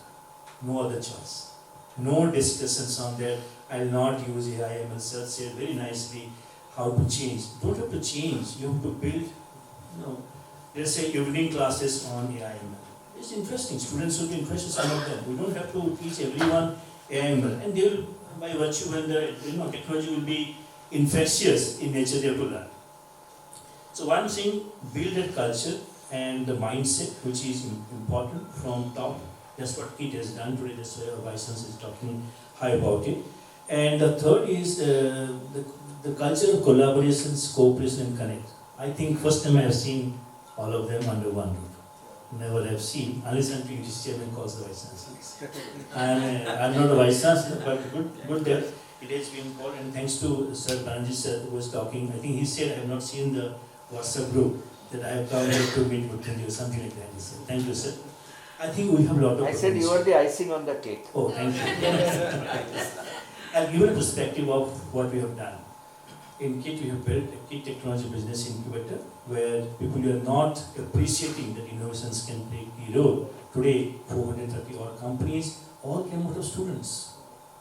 We have never tapped, we have, I think, underestimated the potential. We have only told them to secure 9 or something CGPA and to get good placements. Placements, you have to beg to the companies. If you create culture ecosystem, companies are going to run after it. So that culture needs to be built, and I think we're all capable of, and we have all ecosystems. So as I said, changing mindset today. So these 430 odd companies, people have, some of them couldn't succeed. I never say they have failed, but those who would succeed, they are top level in the companies because the minds are different, brains are different. They do not work as a classical employee. So that message I want to get. Second one, if you really want all of the, I think, leading institutions are here, think about, you have infrastructure, you have got few champion professors, not all of them are champions, champion professors who think like what you're discussing today. Can you thought of a collaborative approach where you can really create exciting things out of the ecosystem? Let's say somebody is good in design, somebody in management, somebody in social sector. Can you bring the culture of collaboration? For that, I bring in the concept of Bhubaneswar City Knowledge University clusters. Maybe we will speak about it later.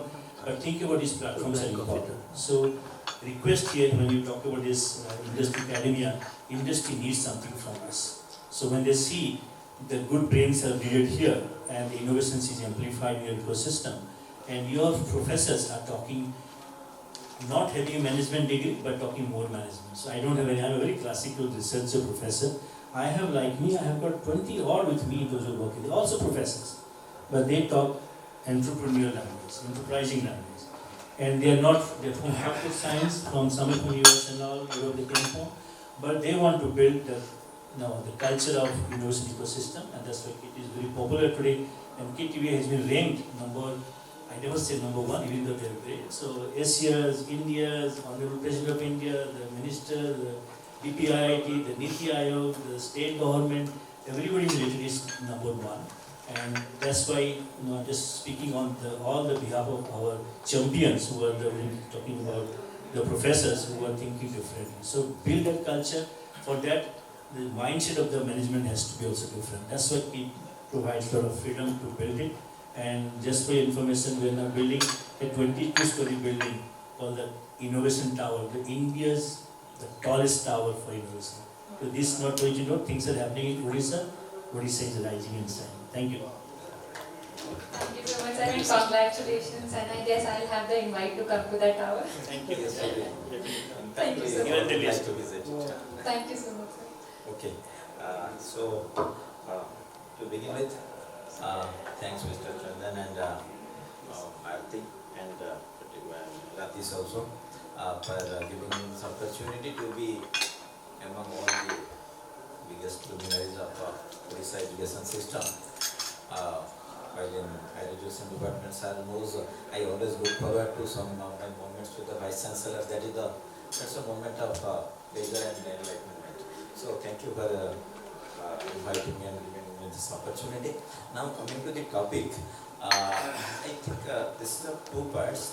One is how to integrate the new requirements of industry with our curriculum and to make our students and our youth industry ready and market ready.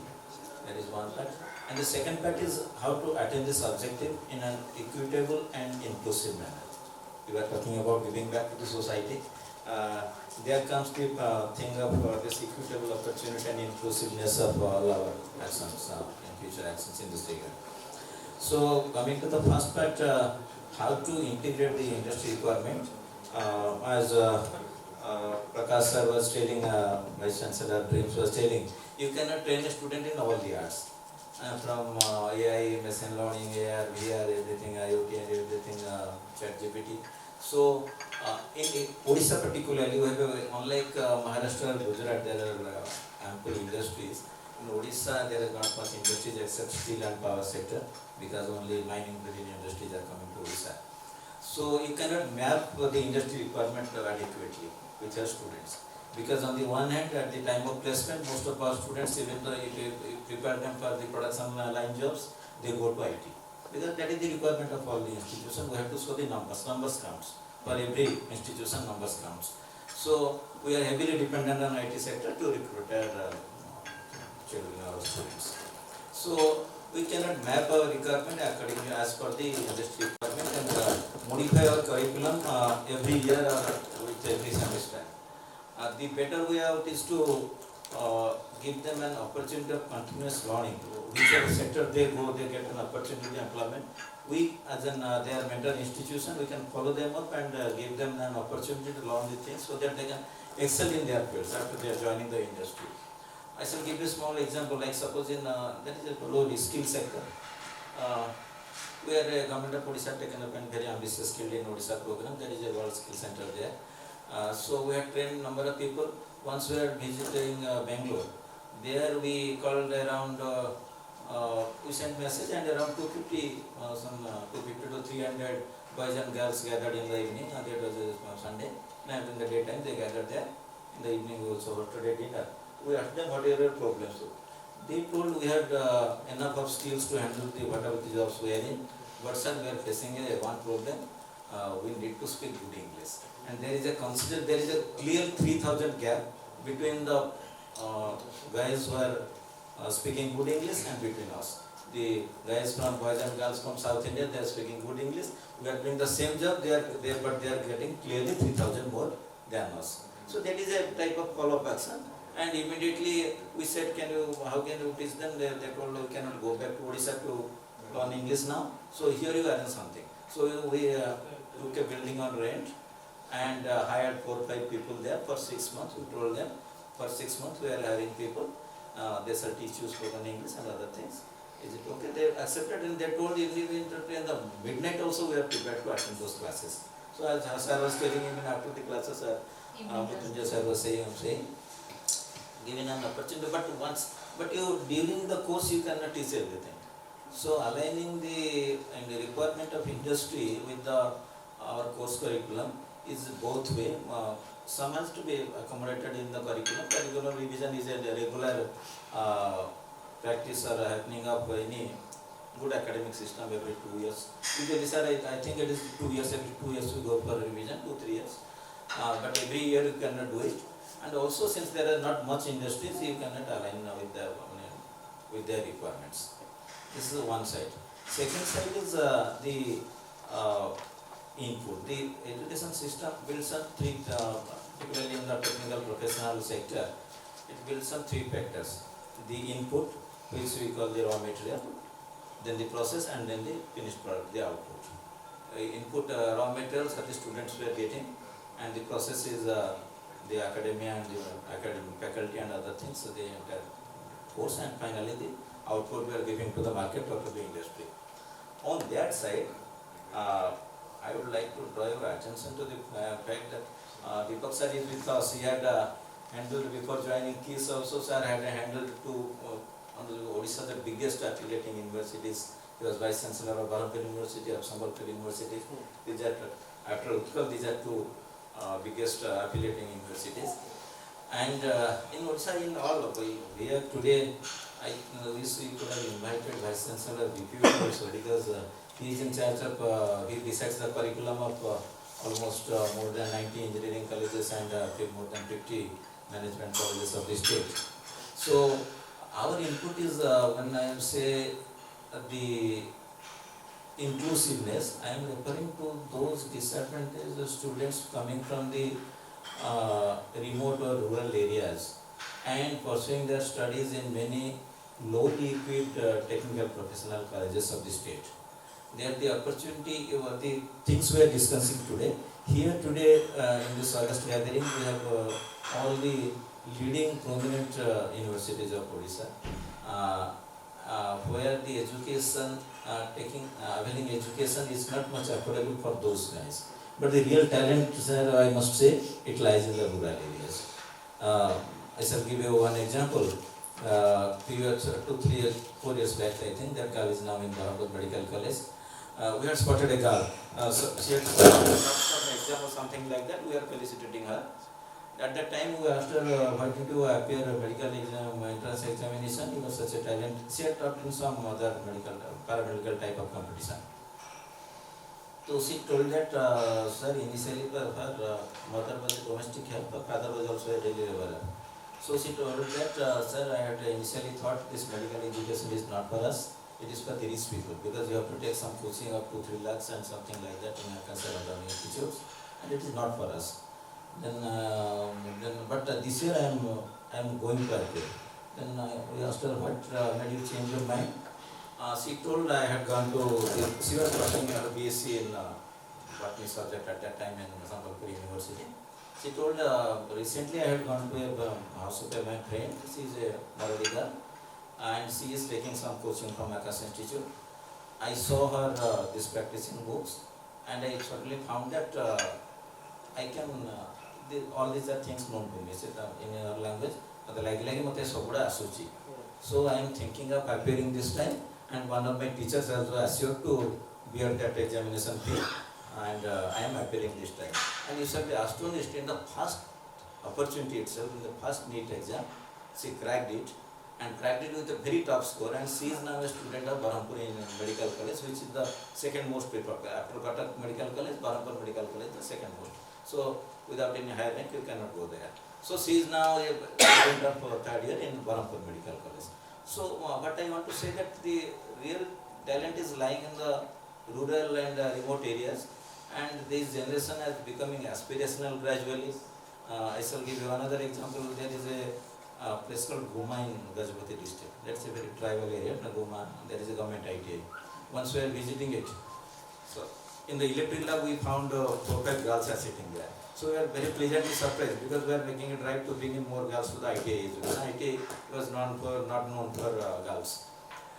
So when we entered that room, and again a double surprise was waiting us. Out of these 5 girls, 3 are from Sora tribe. Lanja Sora tribe is a very primitive tribe, vulnerable tribe. And very 10-12 years back, we were persuading them to come to high schools and colleges, those students. And we are very pleasantly surprised that 3 of these Sora girls have chosen ITI as their career path and have taken electrical subject. So we went there, and with us, they are both the collectors and project director DRDA, both are very young IS officers. Both are engineer from turned IS. And the collector was an electrical engineer himself. So he had natural interest with script their notebooks, and asked somebody, one girl has written in very good handwriting. Asked her, have you written it? Yes, I have written it. So she thought, she might have copied it from somewhere. Then she skipped to the page and asked for a very difficult word to her to put in it. But she read it very clearly, centrifugal. That word was centrifugal. She read it very clearly.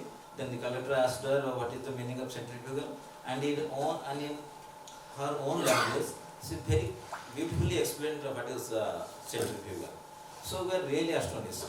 A Sora girl choosing technical education and explaining this type of things. Then you asked her what you want to be in your life. She told I want to be an electrical engineer. So I told her with IT education. So I mean, after IT there is a very big eyes where she was explaining, that is very small little girl. She was explaining after IT there is polytechnic, after polytechnic there is engineering course, thereafter I should become an engineer. So how shall you become, why shall you work in engineer? So उन्होंने बताया कि no, in Odisha there are not much engineering jobs in electrical sector. In Chennai the jobs are available. So my point is that a girl from that community and from that background, she could dream of working in Chennai. Thereafter our secretary granted 2 lakhs of rupees to the principal of that IT. They take all these girls to Chennai. Let her see what is Chennai. She is dreaming of talking of Chennai. Let her see what is Chennai. She took her to 2-3 electrical companies. There was a study to be organized. So my point is that this generation is becoming aspirational and they have the potentials. They have their fundamentals, very strong fundamentals, and their fundamentals are very clear. Otherwise, that girl would not have cracked the medical examination in the first opportunity without any coaching, without anything. So our duty is to identify them, to track them, to nurture those talents and towards achieving excellence. So to that effect, I think what Mutunja sir was now telling, it is very important to inculcate an attitude and this among them for technical education, like that type of things, and that can be built up not from at the engineering level, that can be built up from the higher secondary level itself. From high school level we must try to build it, because the input you get most of the technical professional colleges, you find the complaints that the students were getting, what can you expect from them, and maximum this when I ask them, are you satisfied with this 3-4 lakhs package you are getting for your students? They say, what more can we expect? Because what is their background, that is it. So if this is enough, even a premier government college, we ask them, can you take a decision that we shall not allow any company offering less than 6 lakhs to our college? That is a premier government engineering college, not only a university. The principal was very adamant, no sir, we cannot take that decision. If you refuse, then our displacement figures will be less than half. So we could not do that. So how to prepare our student for that? So this is it's a continuous process where, and that I shall give you another example, sir. There is a government polytechnic in Jaspur, Ragadi, and that had got commendation letters from Minister Higher Education, Government of India, Minister Skill Development, because in that first batch itself, that is a new polytechnic, in that first batch itself they had got 100% placement for their year. So they had got a commendation letter from Government of India and from our Chief Minister also. When you asked them the secret, they told the industry shall not come to you. We go to the industry every day. We had given them a jeep, Bolero jeep. He told that every day 2-3 of our faculty with some students go and visit some of the industrial area, the MSME sectors, or in the Kalinganagar industrial estate. We go and find their problems and we say we shall do it. Otherwise industry they never prefer to come. In Odisha that is a problem, because for apprenticeship they don't offer you an apprenticeship. For internship you give them request, they don't allow you. Even if you threaten them with legal action, so they don't care, because they are very big industries. When that Ragadi approach, Polytechnic Ragadi, that approach is very beautiful. She told every day 2-3 of our faculty and 4-5 of our students, they go to some industry, find some problems. Even if there is some electrical problem somewhere, they say we shall solve it. If there is some pipe has burst or the water is flowing or some acid is flowing, we say we shall set it right. And we do it freely. Gradually our students learn and they develop a bond with that industry. And that is the secret of our placement. We got 100% placement in the first year, or there is a lot of commendation from every department. So I think that is one of the solutions to give the students to work somewhere hands-on training, so that they gradually become confident. We cannot aspire for collaboration with big industries. For internship in Nalco, hardly they start to take 4-5 people. What about the others? But for smaller industrial experiments, give them a lot of things. In IIT Bhubaneswar years, in their first year when they came here, we had given them the space in Tosari Plaza. It was a small space. So at that time, there is no space for setting up their labs. But they had started a practice which later on was adjudged a very best practice among all the IITs. They purchased some 20-30 cycles and gave them in the mechanical branch and gave them to the students. 2-3 boys or girls in a group. They asked them to dismantle it and again reassemble it. That was a very good engineering learning experience, and that was in some other conference. It was just one of the best practices among them. So what I want to say is that we must start with the small things, give them exposure to the wherever some technical problem is there, and to some hands-on, to some opportunity to do something hands-on. In Centurion University particularly, I have seen it since long. We do that is the beauty. There, every lab is a lab-cum production center. Every lab, they do something, they produce something. And that is an university which we have produced during last 3 years, more than 10,000 transformers we have sold to different discom companies, these power companies. We have sold more than 500 EV electric vehicles, both 3-wheelers and 4-wheelers, to health department, to different hospitals, and in many other sectors. Collaboration with different industries, and every lab is a production center where both all ITI, Polytechnic and UG, BTech students work together. And that's how they are gaining some confidence and they are getting some industry exposure. So I think that is one of the suggested way of integrating skill, as Banerjee was telling about integrating skill and vocational education as per this NEP 2020. But that has to be start with small hands-on exposure, which will later culminate into collaboration with industry and a successful partnership. Thank you.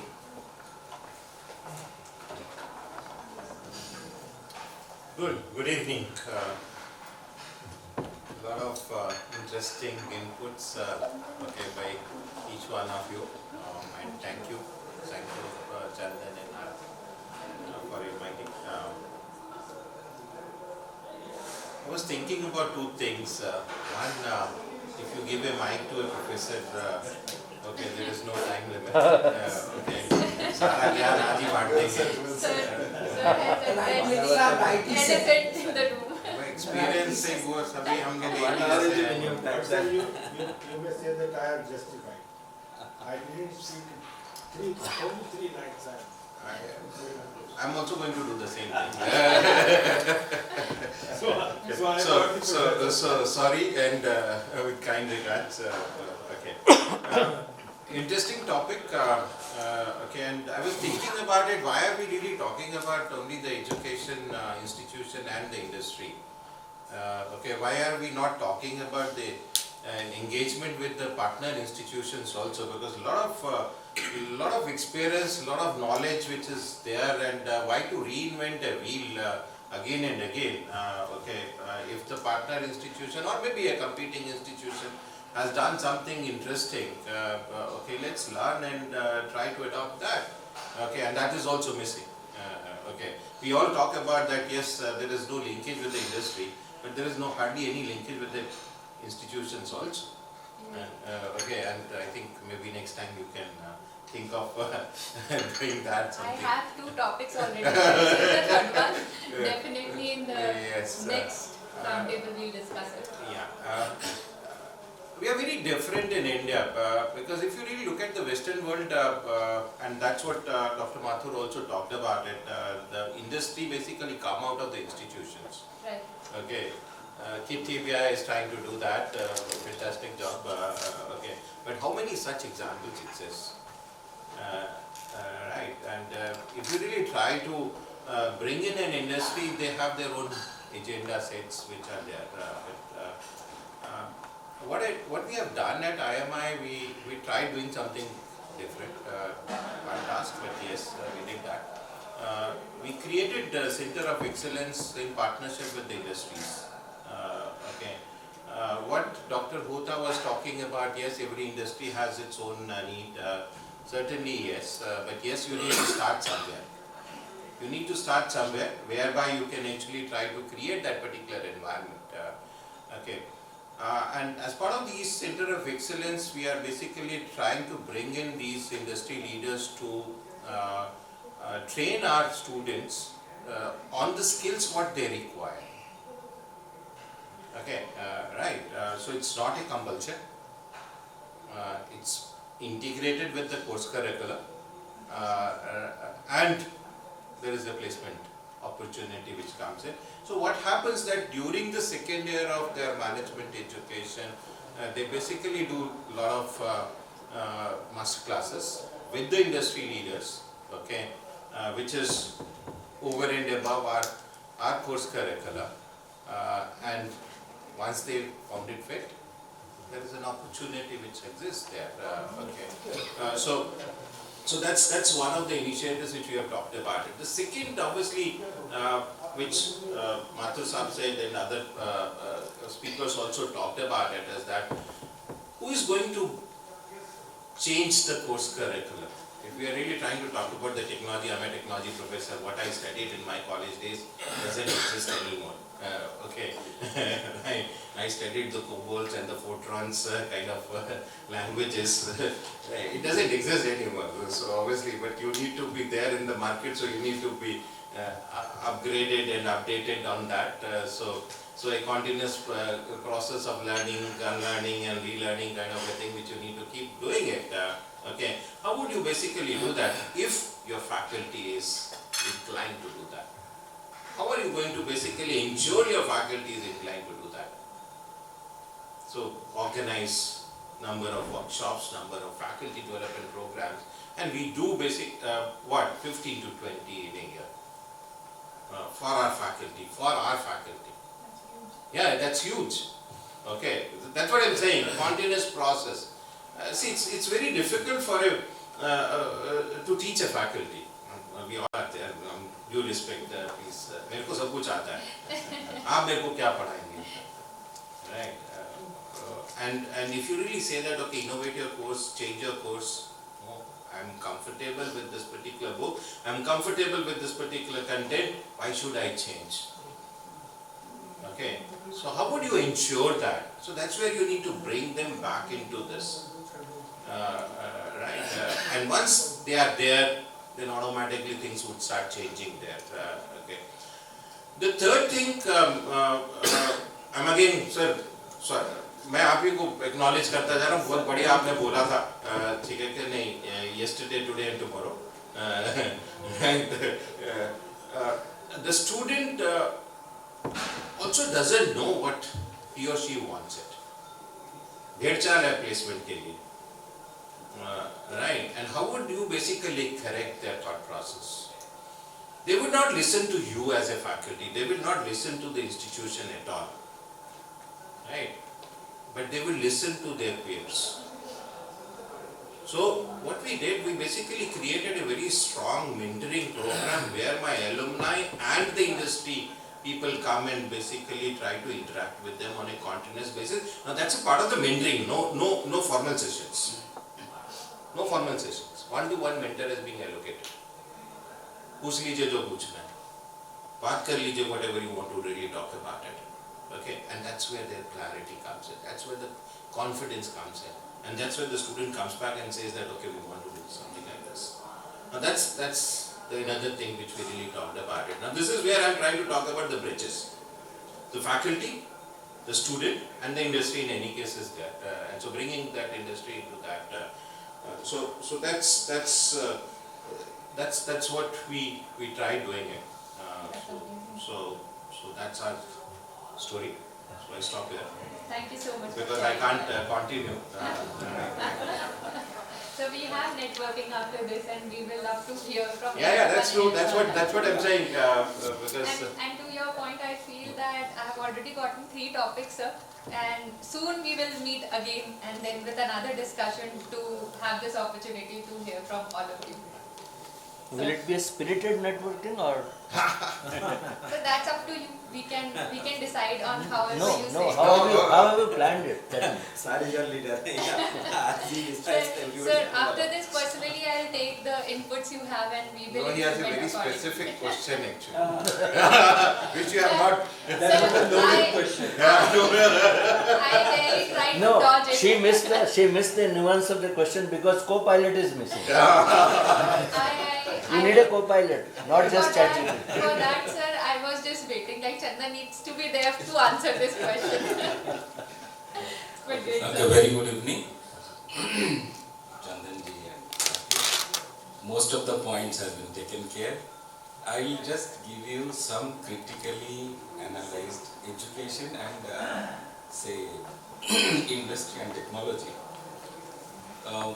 It is not, everything is biased towards engineering education or technology education. Whenever we are talking about education, it is general education, management and commerce education, medical education and other things. If you look at the general education, say for example geography. So what has entered into the geography? Only geographical information system, fundamental to IT and computer, 300 marks, total syllabus is 2000 and only 200 or 300 marks has been replaced. Syllabus has been changed, nothing happened. This is a technology enabled syllabus and education is proper. Everything is, say medical education is same thing. Say 200 or 300 marks have been changed. Coming to the commerce education, management education, so there are say IT fundamental, internet marketing, social networking, so 300, 400 marks have been changed. Talking about the engineering education, if you look at the last 15 years or 20 years, say statistics, I am a graduate of 80s and from 1995 onwards, there is a rise in the technology sector. TCS hired, there are only 1,000 seats were there in Odisha. As of today, there are 50,000. Okay, and out of 50,000, the hiring is going to happen 25,000 or more in IT sector. So, whoever is studying electrical, mechanical, civil, their syllabus has to be changed. So, this is a blunder we are doing. So, my engineering friends are there. So, our syllabus in engineering sector is now not balanced. Yes, IT and computer, you change it, whatever is coming. So, there are enormous amount of new subjects are coming in technology sector. Say, cloud, quantum, IT, security, and so an electrical graduate or electronics graduate, whether he wants to study everything, no. That is the blunder, biggest blunder we are doing. We have diluted the engineering syllabus. I am an engineering graduate. I was a faculty in Birla engineering for more than 20 years. Now I am running a business school, small business school.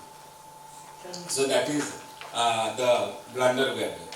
Now coming to who are affected, we have say 4 tier of engineering institute. IIT and NIT, nothing. So there nobody can touch their syllabus. Their professors will decide what to talk, what to teach, what not to teach. Coming to the lower state government category, we are running after say statistics, placement, otherwise the student will not come. So whenever we are running after that, we have to dilute. We are diluting. So that is the biggest blunder we are doing at the state government level engineering institutions. So that we have to take care of.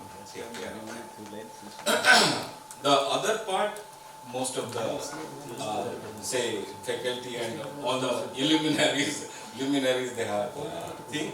As a small institute, I run an institute where say intake is only say a few hundred, and we also do some say counseling session. We have a YouTube channel called IIMT Open House. Through that, so whatever, so someone is telling that students are confused where to get a job, where to not, what to study, what not to study. So we will do say special interview session with the experts and put it there, so that a student who wants to take say aeronautical engineering, whether to take or not, he will go through the video, say listen to an expert, and he will decide about that. So as a small. Who are the people who are taking like YouTube who are addressing these questions for the student? So we have our faculty members, they are doing, and more than 100 episodes we have done. It is available in YouTube. Definitely I have written that. And secondly, for our say we are a small institute, we are not having say large number of faculties. However, I am associated with different publishing houses, almost all publishing houses of the globe, and we take different assignments from these publishing houses, and we do the publication here, the book publication. So as a small institute also, we have published more than 100 books which are available in Google, Amazon, and everywhere. So it is globally available, and that is the thing. Thank you all. Thank you so much. Thank you.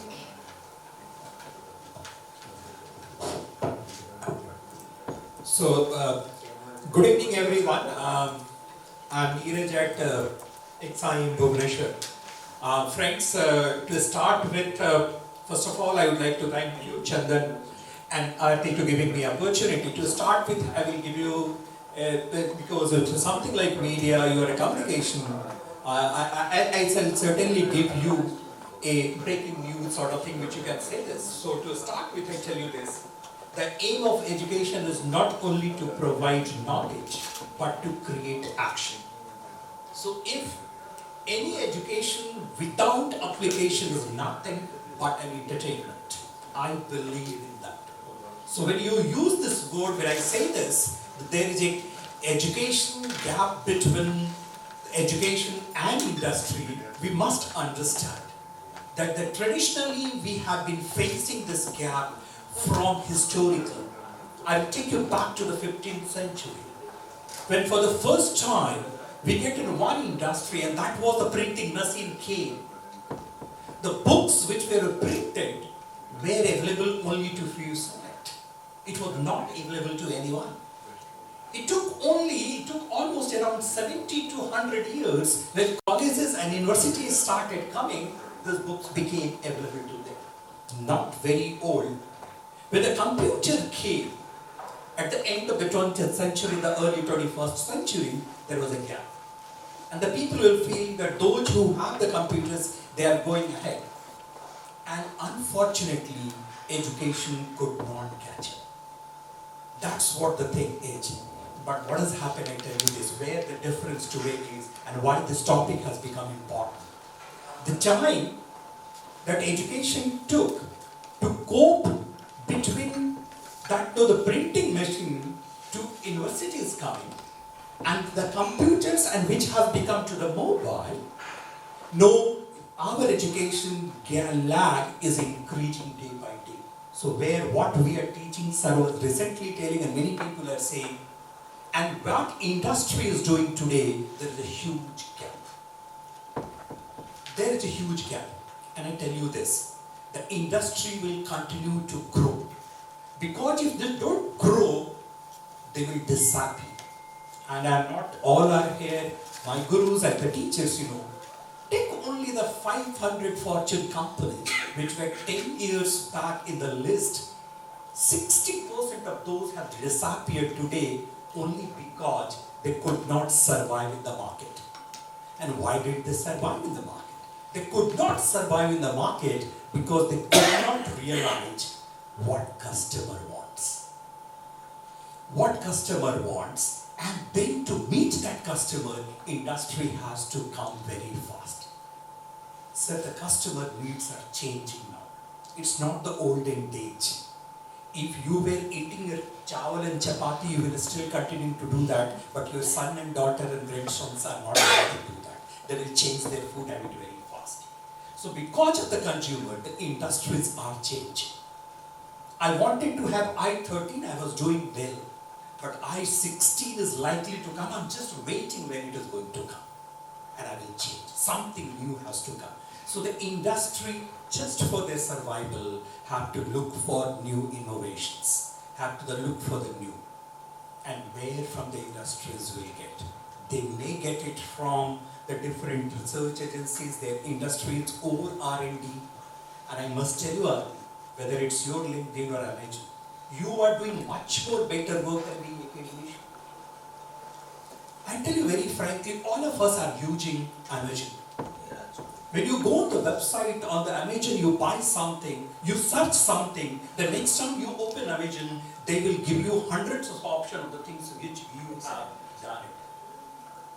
So when I take one program on the LinkedIn, an educational program, I find next another course is already there in the front page of it. So you people are already doing it. Unfortunately, we professors have not been able to do it what my industry wants and what my students want. And that's where we as academics are lacking. I must add. So many of our colleagues and the senior people have already said so many things they are doing. But only point I will tell you very small, and then the question comes. We also as an institutions are trying our best to bring change. But one point I will certainly say, if you don't get up, if the industry does not do it, and we education institutions don't do it and don't catch up with the industry requirement, it will happen. The days will come when the industry will open their own educational system, and that will only according to their requirement. And many people say, I don't need any 10th, 12th. What I need is a coder. And already you're finding the junior hat, the company like this, you are born guy, 10-year-old guy, and are doing coding. And that guy's coding is going to do the work which Google want to do it. Why will they take a student from IIT Delhi? Because he's doing better job. The another point comes out to be this, as I said to you, is this. That our education system demands that we become more application oriented. Yes, we at our own institutions and all management institutions across the country and all these institutions are doing a wonderful job to do this. But so with all humility, I would like to say this, we are still lagging and we have to do a lot of work, a lot of groundwork so that we can catch up with the industry. Many people, I give you a right example, Facebook was born in university, incubated in industry. Sir told about the Stanford culture. So this entire township, which he called to the Silicon Valley, runs best on the academic institutions. Unfortunately, we in India, we are lagging behind. So we are still saying this, and many of our colleagues say that we call industry people to teach our students. But it doesn't happen that industry people will come and get to what's news happening here in academics here. And for that, where we will go, we industry, where we go to vacancy. We go to the PwC. We go to Accenture. Because they are doing the work which an academician should do that. Now how this gap will be fulfilled. And we're talking about modern technology. Fortunately, the many good things are coming. Your AI is coming. Everything you all have said about it, I'm not going to repeat it over there. It's our responsibility that we as an educational institute come up and try to do something, again innovative. The phase-wise growth will not going to help us.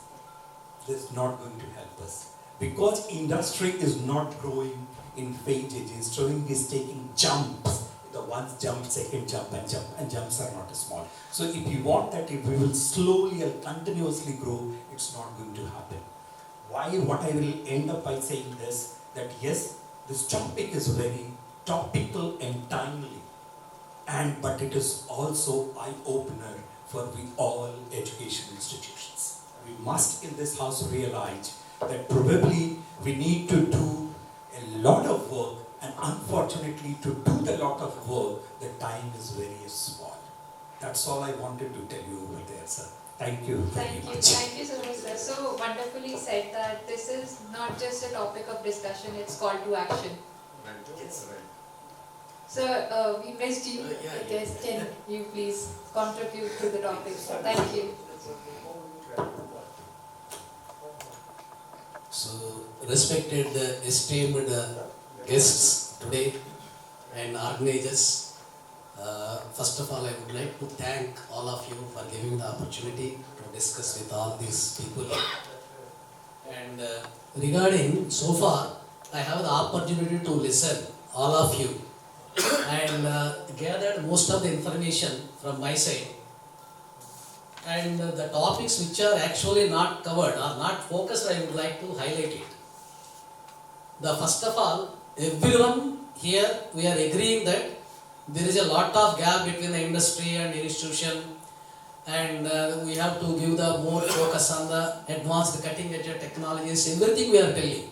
The basic problem, first major problem which are facing by all the colleges is, first of all, the student attendance to the college. In the first year it is the 90%, second year it is the 70%, third year it will come down to the 40%, final year 0%. So this is the status of the student attendance. Under these circumstances, how to educate them and how to give the more number of cutting edge courses, how to make the even to motivate them, we need the presence of the students. First of all, we need to address this particular major problem, and for this, we have to do certain things. Whatever our old age teaching methodologies, they are not at all suitable at present generation. The blackboard teaching, going to the class and taking some chappies and making some board, and you ask them to note down. Take the notes. So no one is interested now because nowadays so many tools are available for the students. So there is no need to give such type of teaching in the class. So first of all, the class pedagogy we need to change.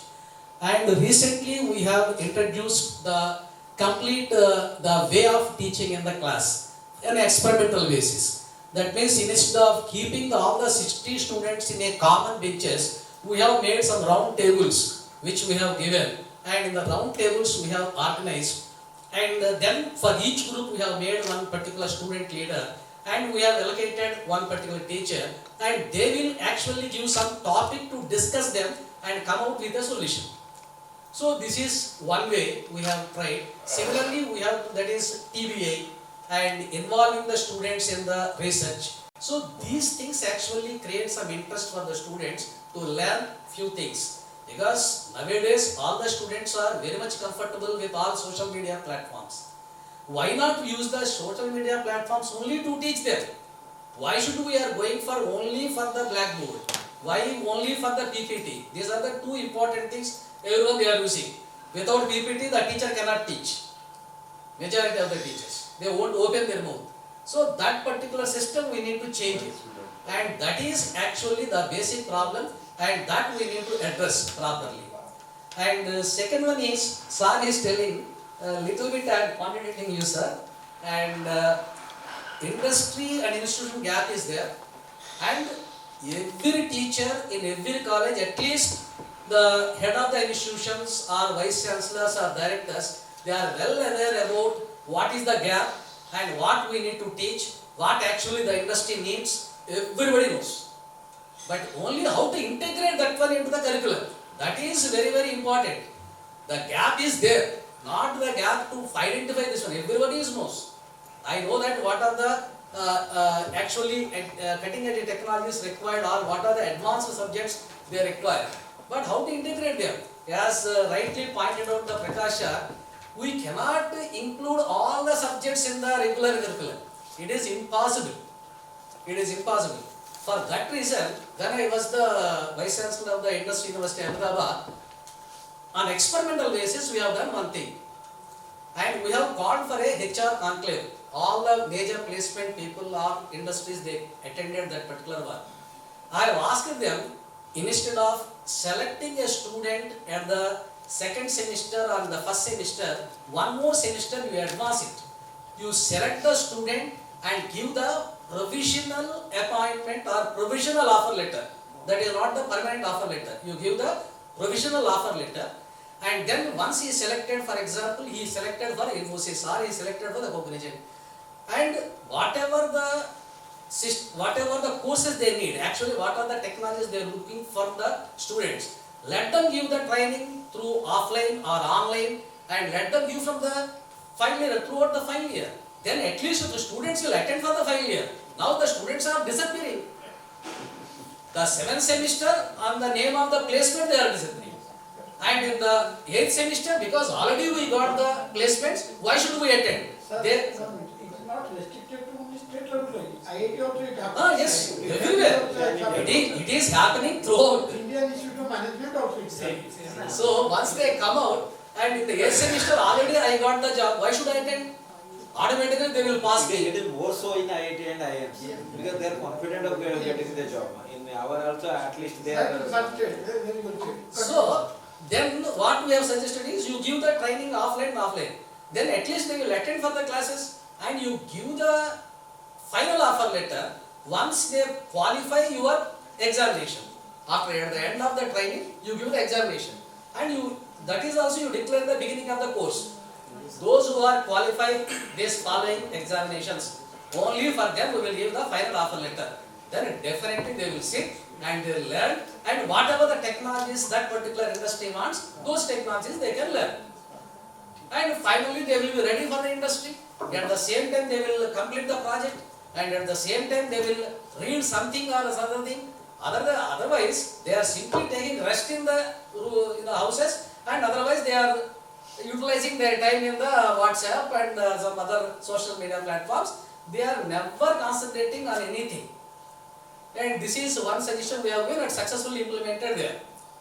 And the second experiment we have done in another college, that is in Hyderabad. And what we have done is, we have invited the company is the Cognizant. So 6 months offline training we have asked them to give in the college, and we have provided their accommodation, we have provided their fare, everything we have provided. And after the selection, the selected people, they will be under the training of that particular Cognizant. So that also worked very well. So this is one way to address this particular absence problem. But here the industry people, they should come forward and they have to collaborate with the industry. Collaboration means this one. Collaboration means what? Sir, we need these courses, please ready your people means how? But sir, it is impossible. Whatever sir pointed out just in his speech, why should industry will obey? That is Why should? Because every industry, they are coming to the placements. Every one of us we have. They are not interested in new students. They will go to why? No, why? That is the challenge. Because everywhere the situation was like that. So definitely they have to find out a common solution for this, and they need to come out. So this one, sir. Sir, I think there is a hard stop to the session because it's already 6:30. 2 speakers are still remaining. Okay. I understood from where are you coming, sir. The intention is very clear, and your point which you have marked is apt. The thing is that And we have to. one more just a small suggestion. This is also we have implemented successfully. We have asked the industry people to take a small office in the college itself. We have provided the space, we have provided all the facilities, and then we have allowed them to work here. So that will give a motivation to the student. That is one thing. And another one in the Chennai, we have seen, that is one of the college, they have actually running the industry in the college. They are running the industry, that is the instead of normal labs, whatever the mechanical, electrical labs, instead of normal labs, they have installed the actual equipment and they are running commercially. And the workers are also, they are taking it outside. But the students will go and they will operate, and workers will train the students. This is another way to make this. Sir, very good inputs. Actually, there are many initiatives every institute has taken. Let us focus on 1 or 2 important initiatives which is relevant to the topic of discussion today, which will definitely make some sense. But yeah, you have really thrown some good inputs and good initiatives which you have done for institutes. It's a learning for all of us. To both of the speakers, Sir, please introduce yourself, your institute, and any initiative which you have done in the lines of the roundtable discussion so that we can throw 3-4 questions to some of the speakers, which will definitely make some sense. Good evening, Mr. Chandan. To take you back my career, basically I am a teacher. Started my career in Government of India, that is National Council for Corporate Training, because I am just giving my experience only, because everything has been covered, nothing has been left. Just I will add a ocean in, drop in the ocean. When we have started my career, I was first posted in Lucknow. Lucknow, that was Indira Gandhi Institute of Corporate Management, and the medium of teaching was Hindi. When we apply for any post, they mention languages so at that time I put English, Odia, Hindi, everything. Just the next day when I entered the class, I started speaking in English. The students leveled complaint against me to the principal, and they throw a letter to Government of India that this gentleman has come from Odisha and he is delivering his speeches, lectures in English. A call from head of Delhi camp, Mr. Shamdray, are you delivering the goods in English? Yes, sir. Yes. Then why you have mentioned that you know Hindi? I told sir, sorry, I know, but I don't know how to deliver the goods in the teaching professor. I know, I can talk with you in Hindi, but I cannot deliver the goods in Hindi in the classroom as per the nation required from the student. So that is one. So gradually I picked up. Then within a couple of months, 3 months time, I learned and delivered, because I have nothing. Because as per the demand of the situation, you have to update yourself. That is one point I have added. Second thing, I am basically a student of economics from Raman. Then I became a management student from Karnataka University. Then I did my PhD from Utkal University. I did my faculty development program from the #1 Indian Institute of Management, that is Ahmedabad. In the year 1999, I had got that opportunity to undergo the faculty development program in Ahmedabad. In Ahmedabad, faculty development program, they are giving the 2 years program as a PGP program. They are not offering the MBA program. So we the faculty members sit behind the students. There we are, what we are today, tomorrow we will become outdated. 10 years back, what we are, now I cannot cope with the present students and the pass outs, because I am outdated. So I have to update myself. Why I am telling this? Because I am telling my experience, so what we have to do. So when we are sitting in the classroom, behind every student is having a mouse speaker, his name, in developing chairs, they will just were sitting. If 1 minute the student will come late, or the faculty, the professor will not allow you to enter into the class. So we are from Odisha people, Odisha culture, and we are traditional method of lecturing. We know we are sitting back.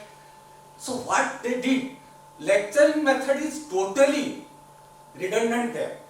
Just one day before, they give a bunch of literatures, textbooks, literatures, articles, everything. And the students will come prepared with only, this is the case method of teaching is there. No traditional method of lecturing method is going on.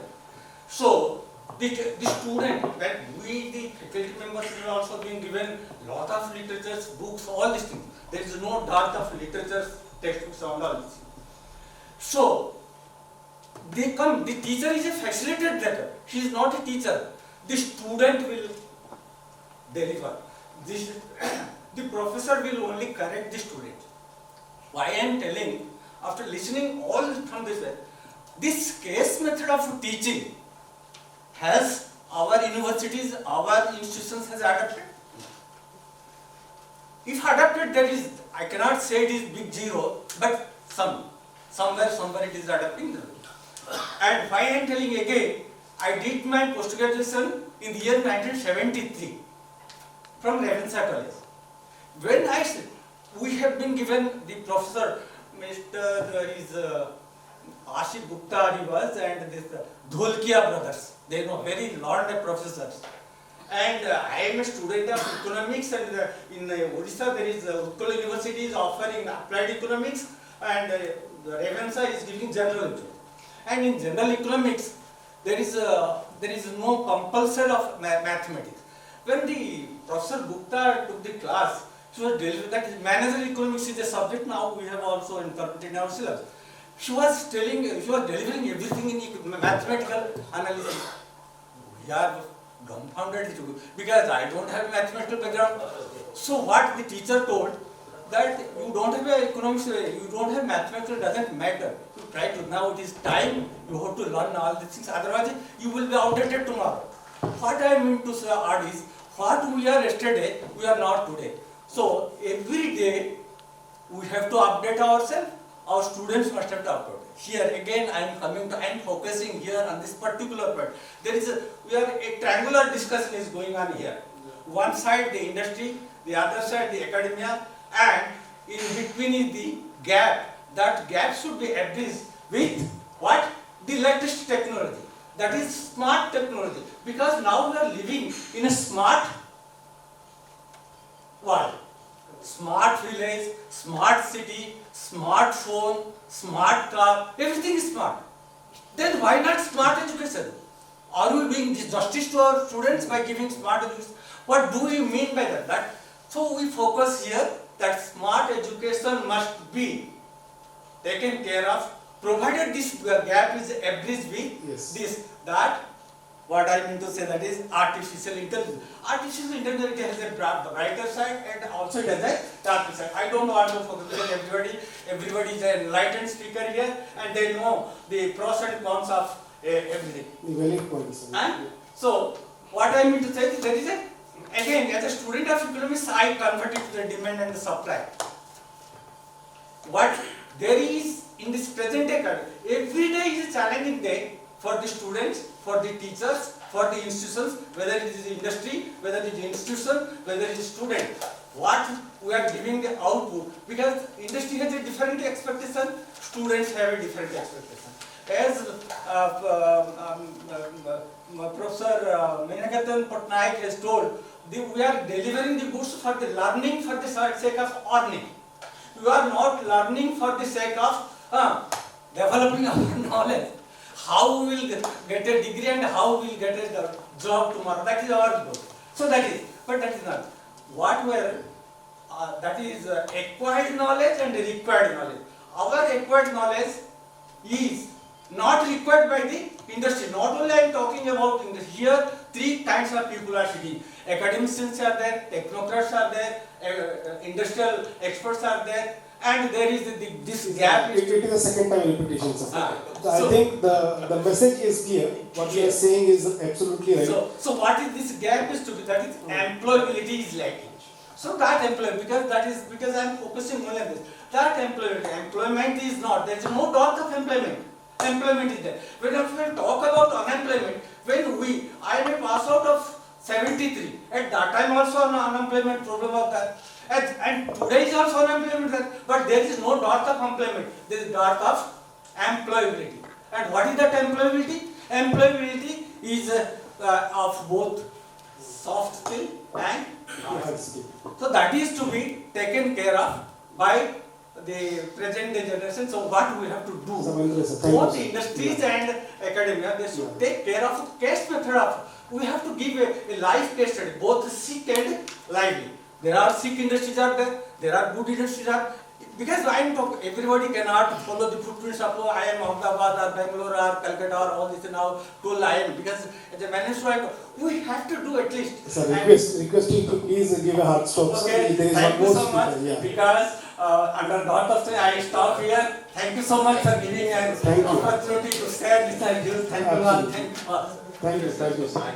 Dr. P. Prasad. Good evening, sir. And it's a great pleasure to meet, and thanks to invite me, sir, Chandan sir and Arti ma'am. It's a great pleasure to share this stage today with eminent professors in this Odisha. I lived before 2011, Odisha in 2011 in Delhi, when I started my education BCA and MCA in the field of information technology.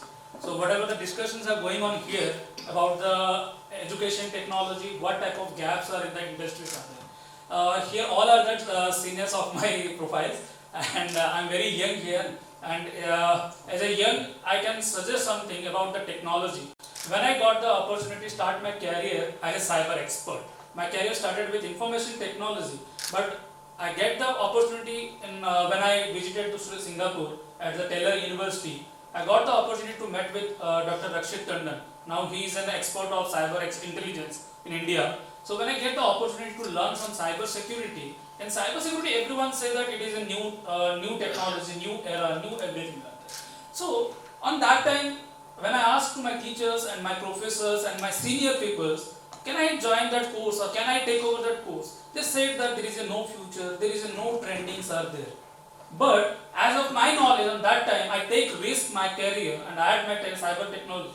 Under cyber security, right now I am trained already 1000 plus students in my technology. In vice versa, in the field of engineering, in the field of management, in the field of healthcare, in the field of intelligence security. Even we are saying everyone, the artificial intelligence is take over the sharing of the information like ChatGPT, like Bird, Microsoft, whatever the things are coming out, but there is a no intelligence safety and intelligence sponsoring is there. Because the human mind is always an intelligence mind. Because what machine thinking before, the human is already created. That thing only implemented in ChatGPT. What we wrote, what we read, that already available with on our mind, that thing only we are inserted. So there is no gap of industry and education. There is a gap of skill required for industry. Industry is required what in education sector. That is a gap of. When I met with AICP chairman Anil sir, Anil Srivastava sir, when I met with that, when I met with sir, on that time I get an opportunity to start one startup. We started a startup like a cyber enthusiast. We started that course, then we started coding Pathshala. As an entrepreneur, I started the classes of technology, and I am providing right now as a mentor at London School of Digital Business under the MBA in Intelligence Security. They started that for the banking industries. Same thing, same courses started in the New Zealand, one of the hospital. We tied up with that, and we are doing same thing courses. What sir is said that there is an in first year only, we should to be know that what candidate is need, and same to that, we need to introduce that candidate with same industry. So then, what they will be make interest, how can I grow my career? Because what's the problem in our gap? We are thinking always what much of income he will be get, what much of salary he will be get, if he invested 10 lakhs, when we will be recover that things of mind of we are having. So we need to be change that mindset to the candidate knowledges in student knowledge. If I suggested that what sir is said that in standard 9th onwards we should to be introduce the curriculum, but we should to be plan out that in the 7th onwards, because in 7th after 7 they have a good knowledge of the mature, how to utilize the technology, how to utilize the sponsoring safe of the knowledge sharing. That type of options are there. But when I studied in my career in 2007, I didn't get computer opportunity. When Tunil came to on my side, that way I learned what MS Paint, I learned a notepad, these things I learned that. But nowadays candidate is learning what? Programming, coding. But no one are interested into the start with basic. All are interested into the artificial intelligence, Python, whatever you're asking that I will do data science. But the foundation course is forgotten. The foundation is the programming that will be in the C. Nowadays, if you this is my practical experience I am sharing with that. When the 2020 and 2021 and in between of second cycle of COVID, there is a small China cyber attack in all over India. On that affected, with 5% people affected in Punjab, that is area of Firozpur, Mogha and these areas. They lost the businessman's 35 lakhs of that amount. Within 72 hours, that's my experience I am sharing that, I recovered that amount, each and 1 rupee of that cables. That's my biggest achievement. On that basis, I got an honorary doctorate from the Punjab government, and I get the achievement, and they given me the knowledge sharing center for creating the cyber experts. But before creating cyber experts, we need to create a human intelligence safety officer. Before entering into the technology, give them as a main ethical algorithm structure, what they should to be choose. Before introducing the course, give them idea what the course will be given the future to them. Because if I suggest, sir, one student saying that, sir, I am studying mechanical engineering, I didn't get opportunity, so I will be learn one software course and I will get the job.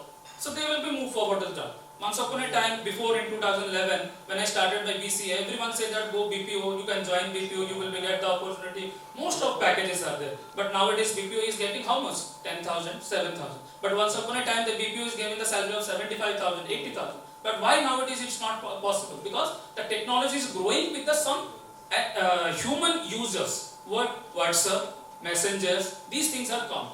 So before giving up any courses or any of the technology in the healthcare industry anywhere, sir, we try to be clear what students need. Because in India, even in Odisha, if I say that, there is a 20% people are theoretical students. But 80% students are the practical oriented hand practice students.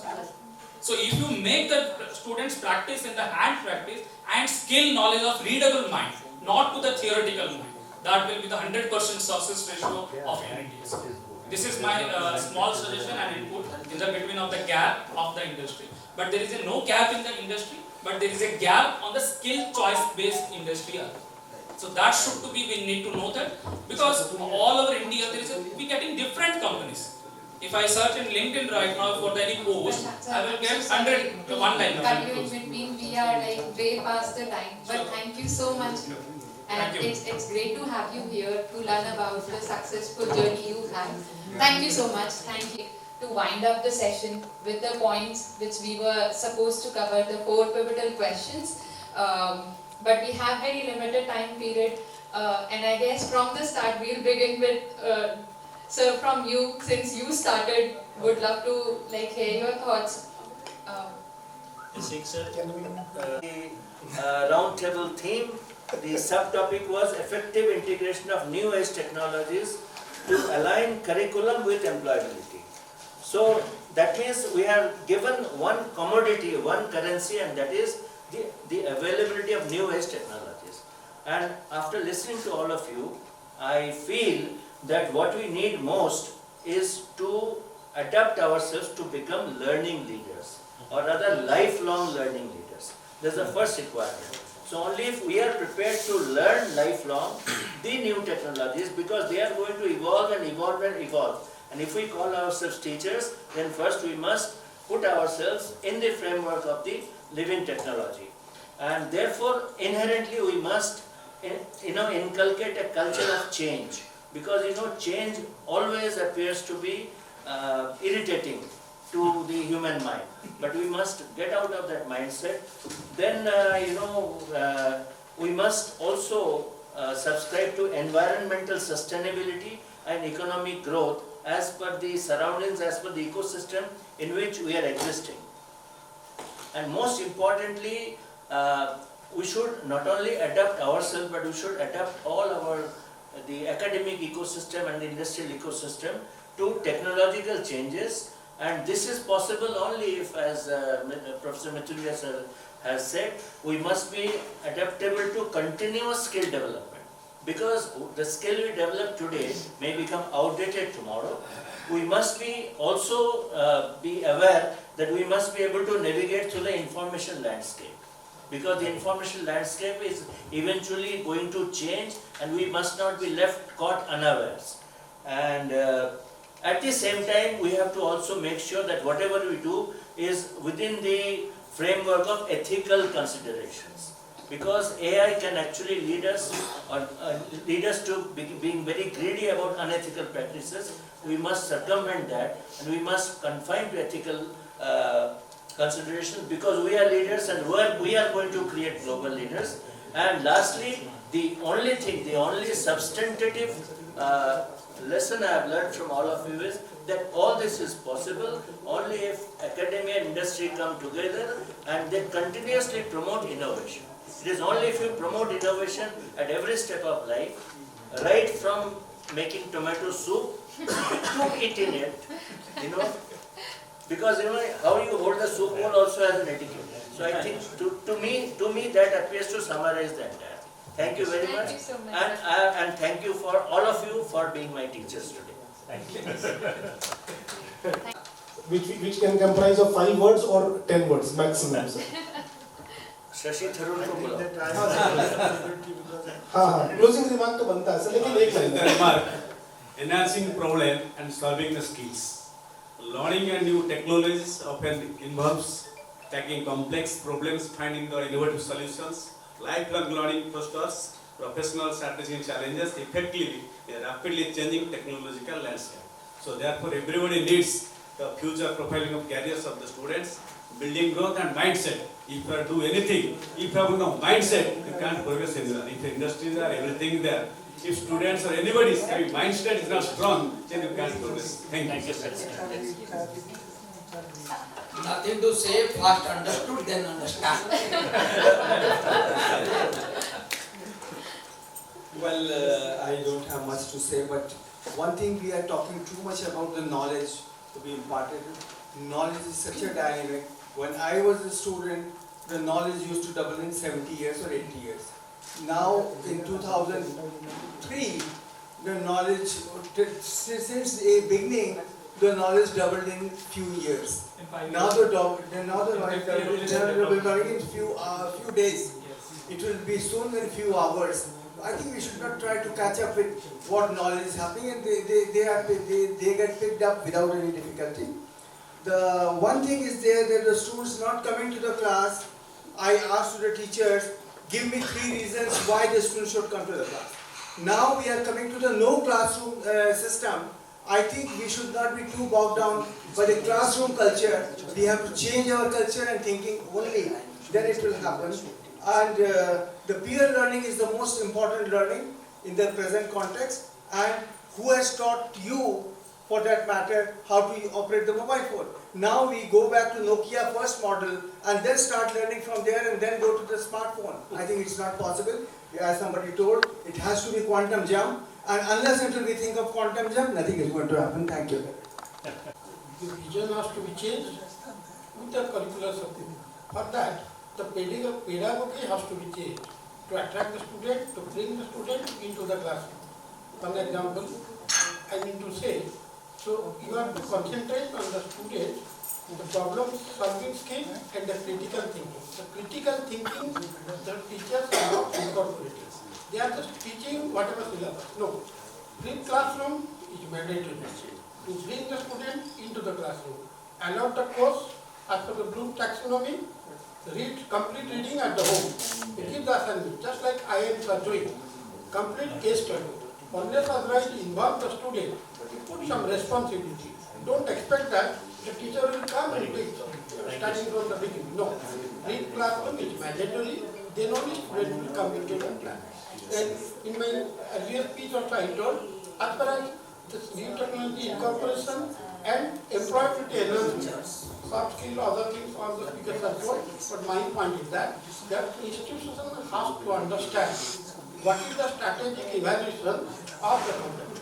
Once the institution understand that, then only they will indicate all. Thank you. Thank you very much. Let us now think about the context. Who is the taker? Most important stakeholder. The students of Orissa, right? Right or wrong? Right. So the context is very important. Then framing, industry-friendly course curriculum is not important. It's not the machine. Man behind the machine is important. Who is going to handle that course? That is very, very important. And the third point is availability and affordability. When it is a, industrial friendly course, then you have to pay. Because I may be biased. Because my background, I come from a tribal university. My student can't pay. I had a discussion with the chairman, showing you are charging 750 rupees. My student can't pay. He said, we'll devise something. So can we provide this industry-friendly education free of cost to the underprivileged student to make it inclusive? No, because that's my point. And in Odisha, quarter of the population, they are from Adivasi background. They are 22.8% are Adivasi. The context is important. So can you then ignore quarter of the population just because they are Adivasi? And are you talking about inclusive education? Is it industry friendly education? So how you make penetration to tribal hinterland, to rural area? That is the biggest challenge, and how industry, there should not be any digital divide. And the last point, so let us try to know, whatever we teach, the critical thinking and problem solving ability should be enhanced. Thank you very much. Panda, he was the Vice-Chancellor of C.V. Raman Global University, but he has been moved on. And Professor Guda Sridevi, she is the Vice-Chancellor in charge of C.V. Raman Global University, Bhubaneswar. Ma'am, thank you for making your time, and you thought that your presence will definitely add a value to this summit. Ma'am, your introduction and a little bit of your opening remarks for this. Good evening, everyone. I am Guda Sridevi. I am representing C.V. Raman Global University. So we are a 25-year-old college. Now it has become university. Earlier it was C.V. Raman College of Engineering. In 2020 it became university. And we do have 8 UG programs and several PG programs, PhD programs. Apart from that, apart from engineering and technology, we have hotel management, then MBA program is there, then marine engineering is there. So we do offer several courses in our university. So coming to this, how to integrate new age technologies to align curriculum with employability. Now, in my opinion, skill has got more value than knowledge. A driver is earning more salary than a BTech graduate. That is the scenario what we are seeing. So, skill courses, and students should be taught these leadership qualities. There are several programs going on. Even Harvard University is also offering a program on leadership. So students should be encouraged to take up this kind of programs and should be given opportunity to participate in various social service activities and other courses, because see, new age leaders, they require not kind of traditional leadership. They have to empower others, and others' values are, other opinions are to be valued. So how to do these things? These are to be inculcated in the students. So then only we can make them employable and empower. Thank you, Anand. Thank you for giving me this opportunity. Thank you so much, ma'am. Curriculum activities. I will be suggest for the 60% for the teaching module, 40% for the industry skill suggestions. This is my last and one suggestion this, and kindly approach and reachable for the students' mind of thoughts. That should be in the paper, what they think that. If they write one paper, that will be possible to know that what type of opportunities they will be getting. That is possible. As an entrepreneur or as a motivational speaker, I am the mentor already in 18 platforms in different state level and national level. This is my suggestion wherever I approach, in New Zealand student, Australia student, when I interact them. So these type of gap are covering, so it will be helpful. Thank you. My bullet point is establishing platforms for lifelong learning, where individuals can continually upskill and reskill themselves based on evolving industry needs, fostering a culture of continuous learning and adaptation. Thank you so much, sir. Today we teach and we were taught study. We are robbing the futures of the students for tomorrow. Thank you.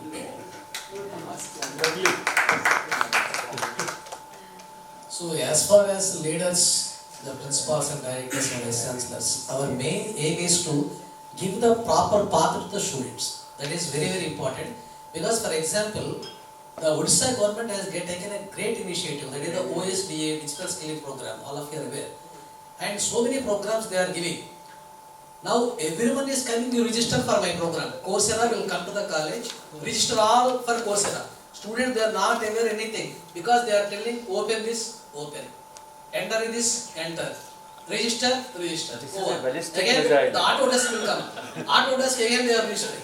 For what purpose they are registering? For what is the course? They are not aware anything. Microsoft again innovation program. Every program is good, every program is they are coming and they are register. We are also telling and teachers also telling and everybody is closing remark, please. So that's why One the minute. clarity and the path we need to establish to the student. That is main point. It was a cannonball.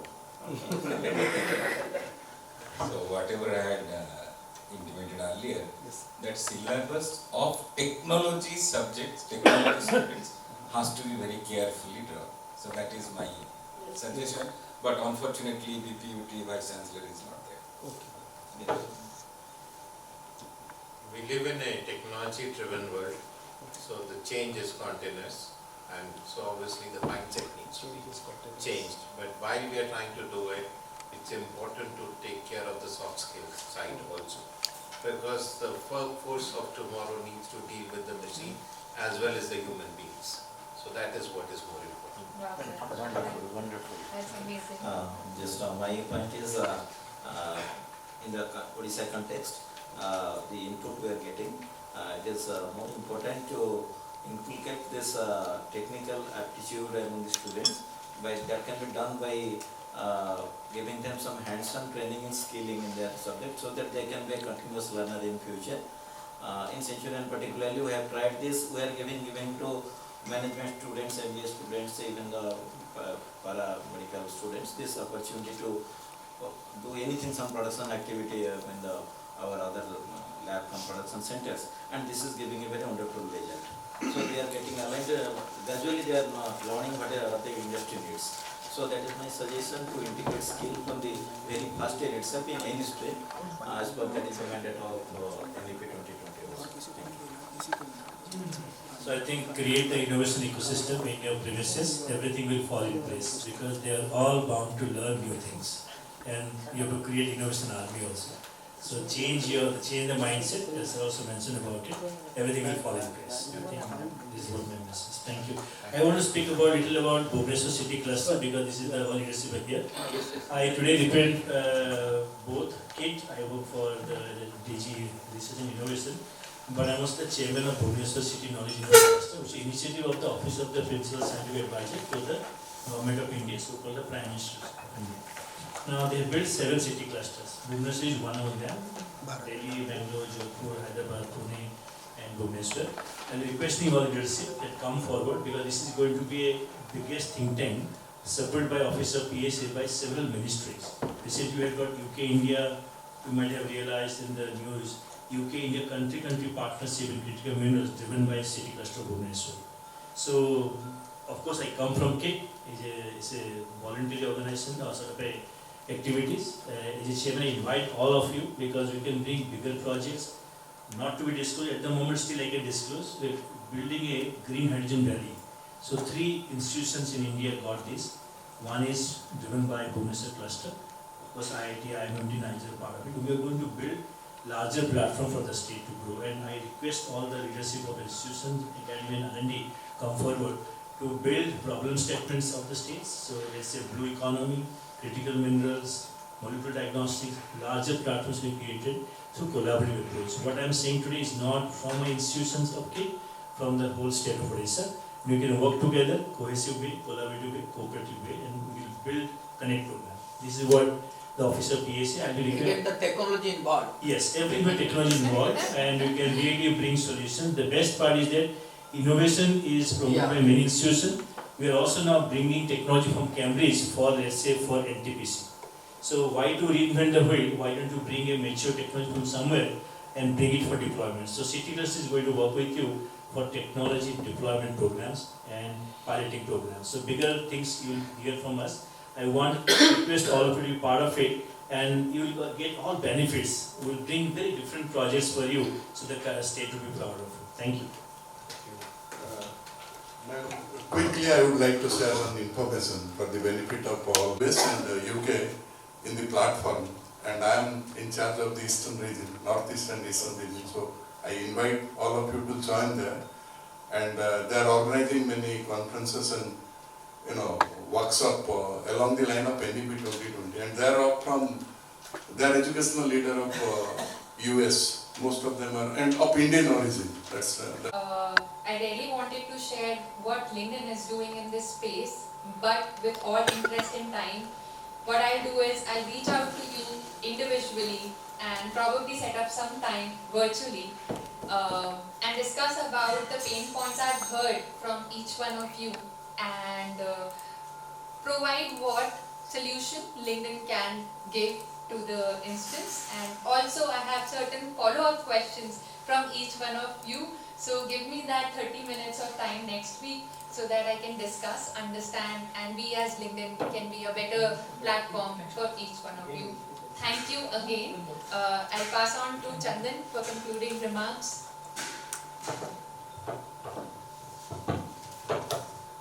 So, no concluding remarks. In fact, all the conclusion has come from all you eminent leaders and experts in the industry. I hope, sir, the motto for meeting today was made, and we have done justice to the topic of discussion.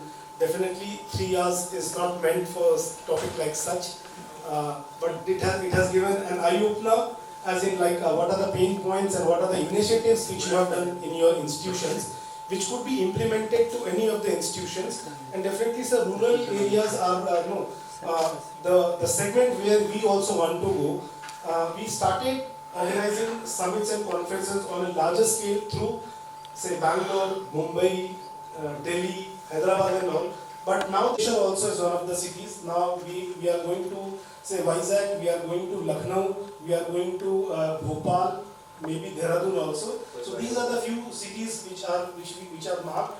And there are, we have good, say, financial pockets in these states. They are cash rich, but they don't know the direction in where to spend, whom to say incorporate as a technology bodies, and are they really giving us a solution to our the pain areas. So that is they need players like us who could be a torch for them and could give them a platform to meet and discuss to implement if you can do that.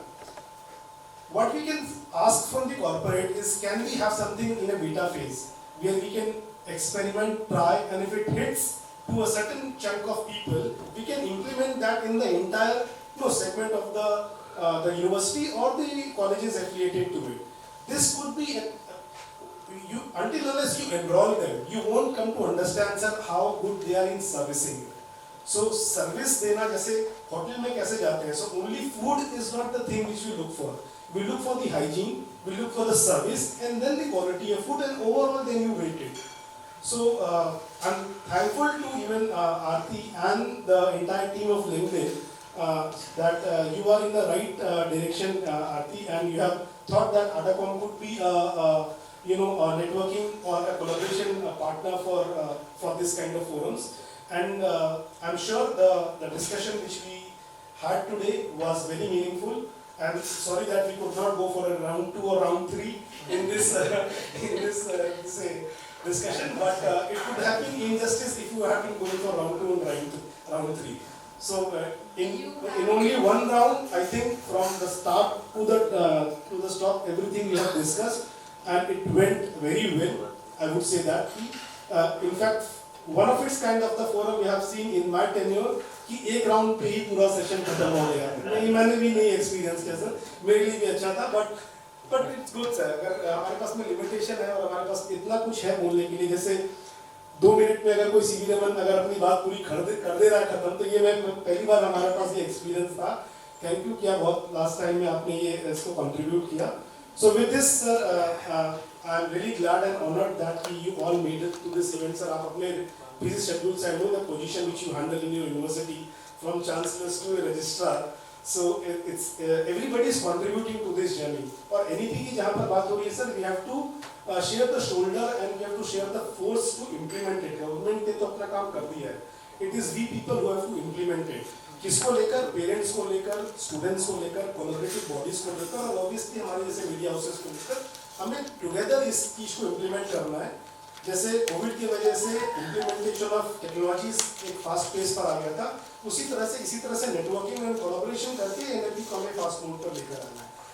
And with the leaders like you sir, आपने बहुत अच्छा लेकिन it's again an injustice to the kind of initiatives which you are doing, sir. ये 5 minute में आपकी चीजों को बताया नहीं जा सकता है. But again, if you have some social media handles और अगर आपका जो website group है ना sir, आप please इस group को use करो. And sir, let us not dissolve this group जो हमने बनाया है. हम इसको leadership group of Odisha ऐसा करके हम इसको आगे continue करते हैं. थोड़ा think tank कर दीजिए. Yes. Edu leaders of Odisha कर देते हैं. और इस फोरम के बाद में I will request Ratish also कि Ratish जो leaders इस फोरम पे नहीं आ पाए, let us send the invite to be a part of this group member. है ना? फिर बहुत सारी meaningful and it should be open for all. It should not be as a monopoly of only ArdorComm doing that. Let everybody share their initiative in this way. That group should be that anything is a group to post anything related to education. To the education. Not that rules, norms, education, innovation, collaboration. Correct. 3 things. Correct. It's not that other things like No, good morning. Yeah. Good morning is the best education, sir. Other things, that is the no greetings, sir. No good morning, good night right. messages. Only related Right. to the education. Let us so we continue with the same group and we'll be in. Yeah.